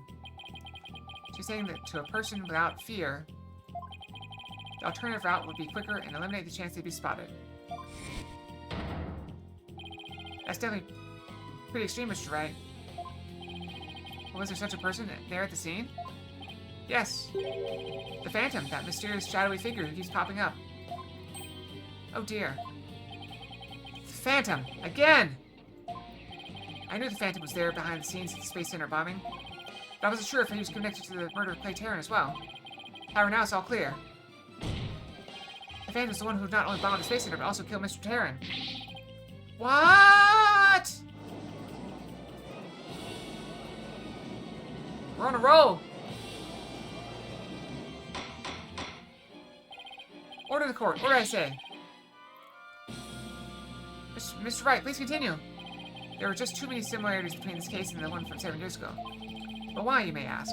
It can only be because both incidents were the work of the same Phantom. So this Phantom is the one who killed Clay. But who is he? This Phantom has been haunting this case, pulling the strings in the background.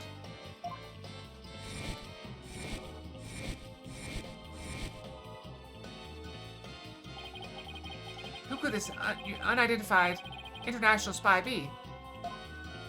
I mean, do we even have the person? Nothing. What's up, Dark? Right, this escape route must have been a part of the Phantom's plan from the start. As was tricking Director Cosmos into switching the launch pads.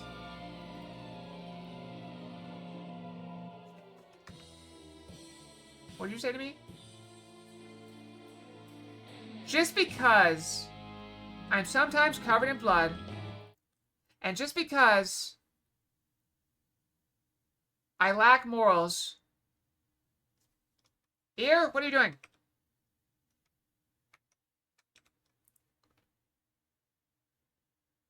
And just because I would defend cheese with violence does not mean that I murdered this particular person on this particular day, okay? I don't necessarily murder everyone I come across. You guys are still alive, aren't you? Alright. The bomb on the second floor was meant to make the elevators and stairs unusable. That's why he gave advance warning and planted the bombs where he did. Yes, I think you're right. But it doesn't explain this one last thing. So one of my emergency ladders, like the detective leading the evacuation, told me to. Such a pain. Why couldn't they have used ladders in other rooms?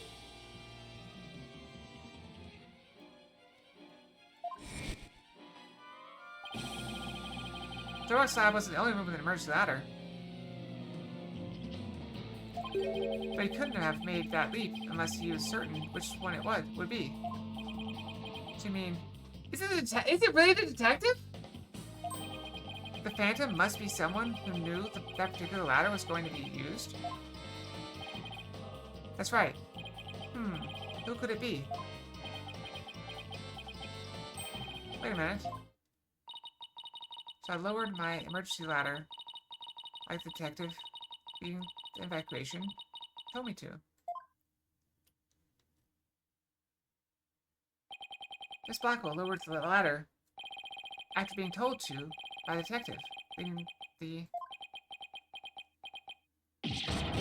Ah! You've got to be kidding me! How? Did you figure it out, right? Do you know who the Phantom is? It's what's his name? I forget his name. The detective who's been helping us the whole time. Yes, I do. Who is it? Who killed Clay? Detective Fulbright. Mystery spy known as the Phantom. Is none other than... He's the only detective we have on our list.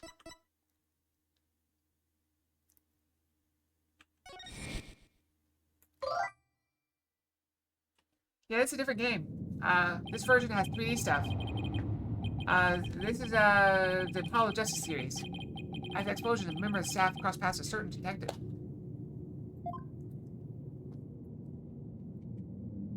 His own duty on the 4th floor is quite the madhouse, I tell you. As the detective who was leading the evacuation from the 4th floor, he had a very specific objective in mind. So I lowered my emergency ladder, like the detective leading the evacuation told me to. We've already said that like 6 times in the past 5 minutes. His objective was to secure his own escape route. We lowered an emergency ladder from a 4th floor window and escaped that way. Once everyone else got out safely, I made my way down too and headed to the shelter. How's it going? Welcome. Good to see you again. Did you get that game going properly last night? This detective you all know. He's even the lead detective on the current case. He appears to be a very emotional man, but his psych profile says he was without emotion. Take that!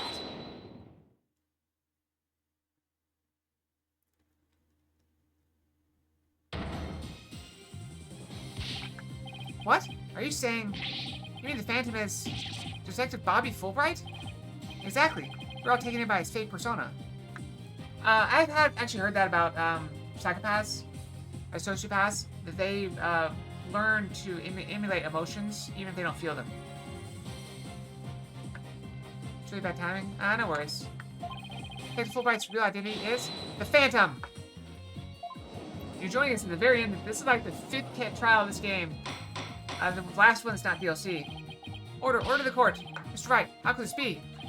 That's easy, Your Honor. Detective Fulbright is leading the 4th floor evacuation effort. Our first clue is he made no attempt to have any other ladder put to use. Ladder in the rollback slab is the only one he ordered to be lowered. Second is that he directed everybody to the basement shelter via this ladder. Barely. It was all a part of his plan to create an escape route. After Detective Fulbright saw to it that the ladder was lowered from the robotics lab, he went to the lounge where he killed Clay Terra and escaped in the Space Museum. The museum started moving slowly, so he waited for the right time and got a running start. And just as the corridor was passing the ladder, he leaped onto it. Grrr, I don't believe it. That addle-pated detective did all that? Was it really him? I mean, all this time, I thought... Sorry we didn't catch your name. My name? I'm Bobby Fulbright, the heroic detective who defends our good citizens from evil. Champion of justice who comes running whenever you're in need. My catchphrase? It's in justice we trust. Then, his concern for Simon was also all just one big act. I swore to reform Prosecutor Blackwell and make him a valued member of society again. So I can't just sit by and watch him give in to his emotions and tear the defendant apart. That monster killed Clay? He had me completely fooled. Come think of it, he's the one who brought the bloodstained lighter to court, too.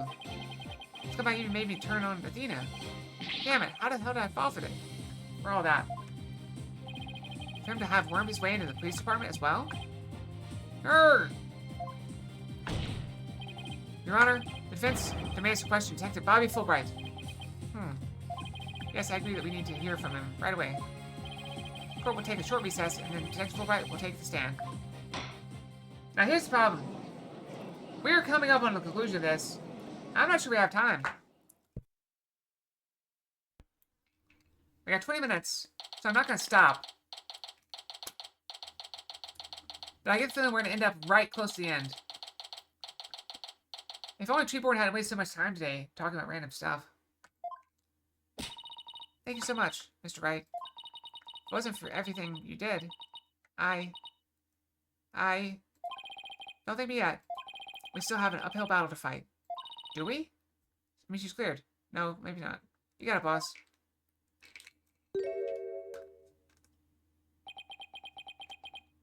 I'm sorry, I messed with Treeborn. Apollo. I guess I could blame Zelric. He's the one who told me I need to talk every 7 seconds. And try to talk to people. Oh, well, this is awkward. Athena, can you do me a favor? Huh? What is it? Could you punch me, please? What? Why should I do that? Because I should have believed in you. I let the seed of doubt inside me get the best of me.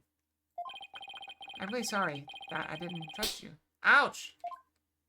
Don't be such a dope. No, no, no. I just pointed out something you did. I'm not being mean to you. Don't assume I'm being mean to you. I was really touched by what you did. Huh? Now what are you talking about? I want to believe in Athena. I really do. What is faith without doubt? That's why I need to question her guilt. So that once the truth finally comes out, I can really fully trust her. I will say this. So, the spot that she's after my hand is not as, bumpy as it was. So I think it's getting better. It still hurts. I think it's getting better. You took the time and effort to genuinely think about who I am and what I'm made of. After all that, how can I punch the true Finn like you, Apollo? So she just slapped him in the face? You didn't have any trouble slapping him a second ago. Thanks, Athena. And thanks for waking me up to reality again. Guess I know now who to call if I ever get sleepy in court. Looks like you have some promising young people working under you. Edgeworth. Yeah, I think they're pretty great myself. And they're not afraid to keep me in line. It's eczema. I don't know what that thing is.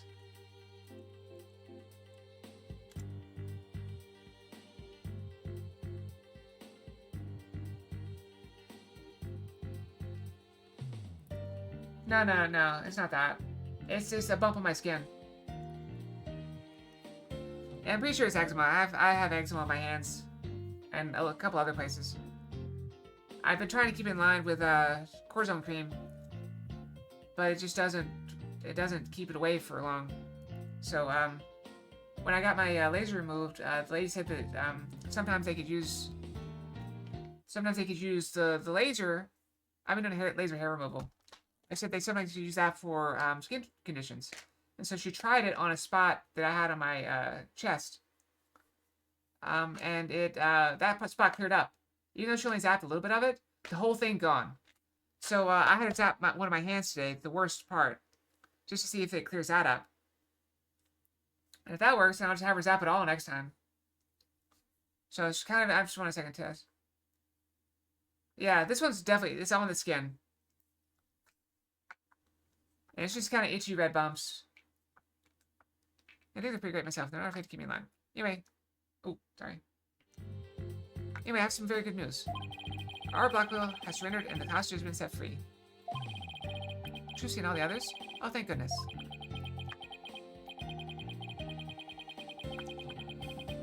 Miss Blackwell said she had something she really needed to do. Excuse me, I got a little bit of the hiccups. So I grant her special permission to do what she must. I wonder what it is. Miss Blackwell. I didn't come to apologize. If that's what you're thinking. Actions are what allow the truth of what happened 7 years ago to come to light. I did come because I had something to say to all of you. Sarah. She better not be here to complain about something. Miss Blackwell, I want to apologize to you. The fact that you couldn't trust the court system is our fault. Ha ha ha. Yes, it's true the courts are filled with incompetent idiots. Still, I suppose I could let you handle the rest of this case for me. Oh, Miss Sarah, does this mean you're starting to trust the system again? No, of course not. Be quiet, hunk of junk. It's just, I wouldn't mind if you were the ones who took Metis to kill her down. Leave it to us. We'll get him. So I guess that means she's starting to trust us, at least. Ara. Simon, I'm so glad both of you and the princess were cleared of all suspicion. Hey, what happens if I say her name twice? Wouldn't that be Ara? Please don't balk me. It's all thanks to me and my robots. You better be grateful. Look, I never imagined you would go that far. But you always were extreme. I don't recall ever requesting your help. As close as ever, I see. 1-1. Well, now that you've been released, I guess it's my turn to go live in the slammer. I just hope you're not the prosecutor of my trial. You'd probably give me the death penalty. Humph. You know me all too well. Guess love can take on a variety of expressions, including stunted in their case. I don't get it. But I truly was about to be executed tomorrow. Though, because of you, it looks like I won't be crossing the 6 just yet. You have my heartfelt thanks, Ara. I'm sorry I caused you so much anguish. Simon.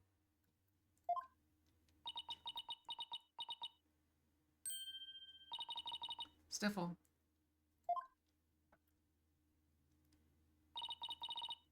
I'm so glad, Simon. So very glad to hear you say that.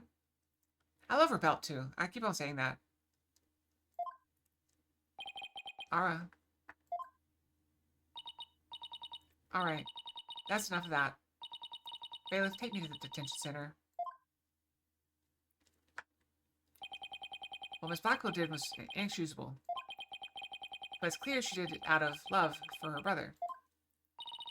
I still can't wrap my mind around Detective Fulbright being the Phantom. I can't believe he killed Clay. Right. And murdered my mentor, which brought great distress upon little Athena. Chief Prosecutor? Yes? I would ask a favor. Would you allow me to stand at the prosecutor's bench for this trial? I wish to claim the Phantom's head by my own hand. Humph.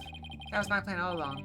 After all, it's highly unconventional for a man of my position to stand in court. Sir, the formal paperwork has yet to be filed, but you're hereby conditionally released. Please take the prosecutor's bench in your official capacity and uncover the truth by your own hand. I'm much obliged.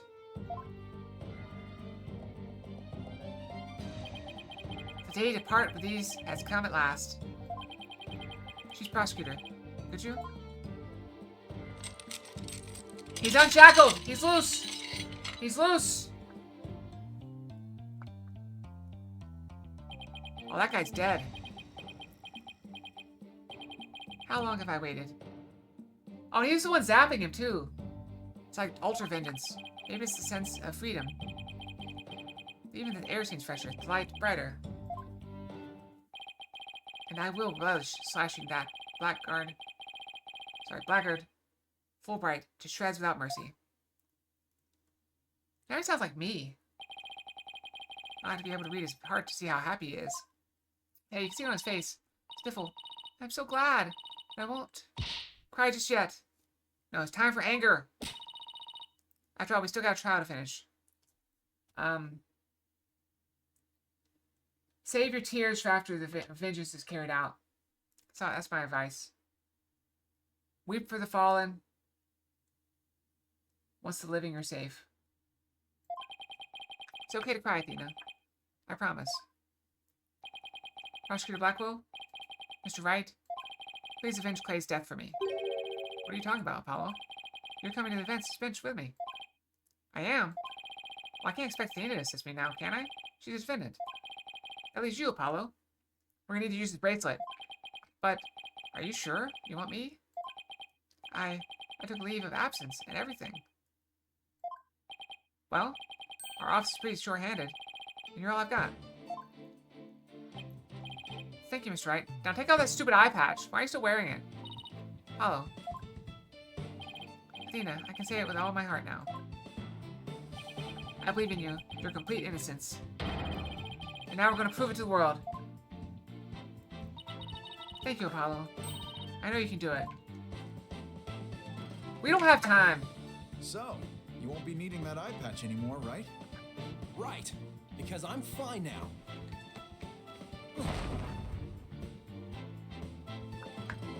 Darn right you are. How much bandage was on that eye? Oh, he took the bandage off his arms too. Okay, I was about to say.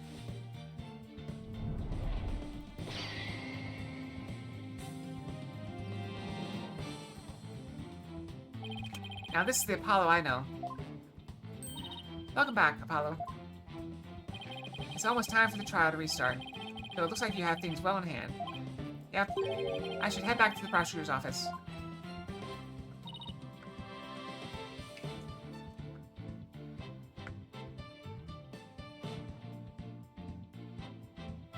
But why? I want to look into a few things. Namely, the first people on the scene 7 years ago. Facial data registered by the robot.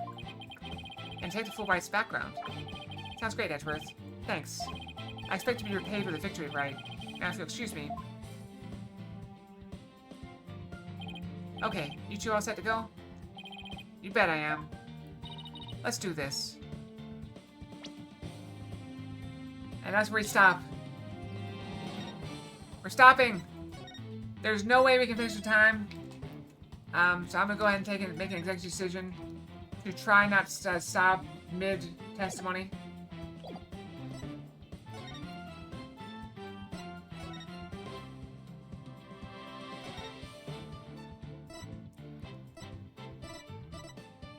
What is it? What's the end? I was gonna save it again. Wait, where is that? Records? Yes. Did I just save? I did save. Okay, we're good. We're good. We're good.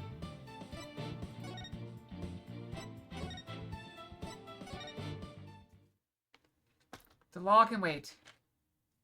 Thank you all for joining me on this lovely Tuesday. Again, I will try to let you guys know if my stream times are going to change drastically next week. Oh! At the very least, there's options. So I could stream earlier, or stream outside of my scheduled time, but that would be like the morning probably. And nobody probably wants to see that stream in the morning. So what I may do is start my recordings for my vacation. So if I can get, like, for example, if I have to, like, for example, if I go in at, let's say 3 p.m., I could probably sleep till, like, 9 a.m., right? Let's see. What's the math on that? I don't know, maybe I sleep till 10 a.m. and I do like a recording for, 3 or 4 hours or something like that. I don't know. We'll figure it out. Let's see. If I go in, okay, so if I go in at 3, I'll leave around midnight. I mean, I'll probably get to bed around, what, 1 a.m.? something like that. I'd probably just go right to bed. So I need to get up at 9. Yeah, 9. So I could do a recording. I could actually do a pretty good recording, I think. If I got up at 9, had a quick breakfast or something, did a quick stream, not a stream, do a recording. 3 hours. I'd probably do a 4-hour recording. That'd probably be pretty good. That's about this time slot, right? Because if I had them start at, 6:30, they go to 10:30. That'd be perfect.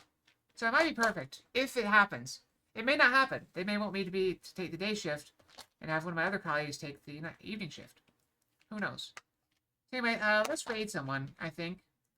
I haven't decided who we're going to raid yet, but let's go see. So thank you all very much for joining me. Hope you all have a wonderful night and a great day tomorrow. We'll be back tomorrow with more chess puzzles and Apollo Justice. Who have I not raided? I don't know if I've ever raided this person. But I'm pretty sure they've raided me, so I'm going to raid them. Alright, so we're going to raid Damien Drake Gaming. They're playing Peak. That's a game I've looked at, but never actually played. So we're going to raid Damien Drake Gaming. So thank you all for joining me. Hope you all have a great night. Sleep well, have good dreams. And, if you ever get laser hair removal, you have my sympathy. But, as the lady told me, beauty is pain. So, it'll all be worth it in the end. So let's raid. Good night, everyone. Fox raid. We're gonna raid the peak. Gonna raid the peak. Gonna raid the peak. Alright. Good night, everyone. Fox out. Fox raid.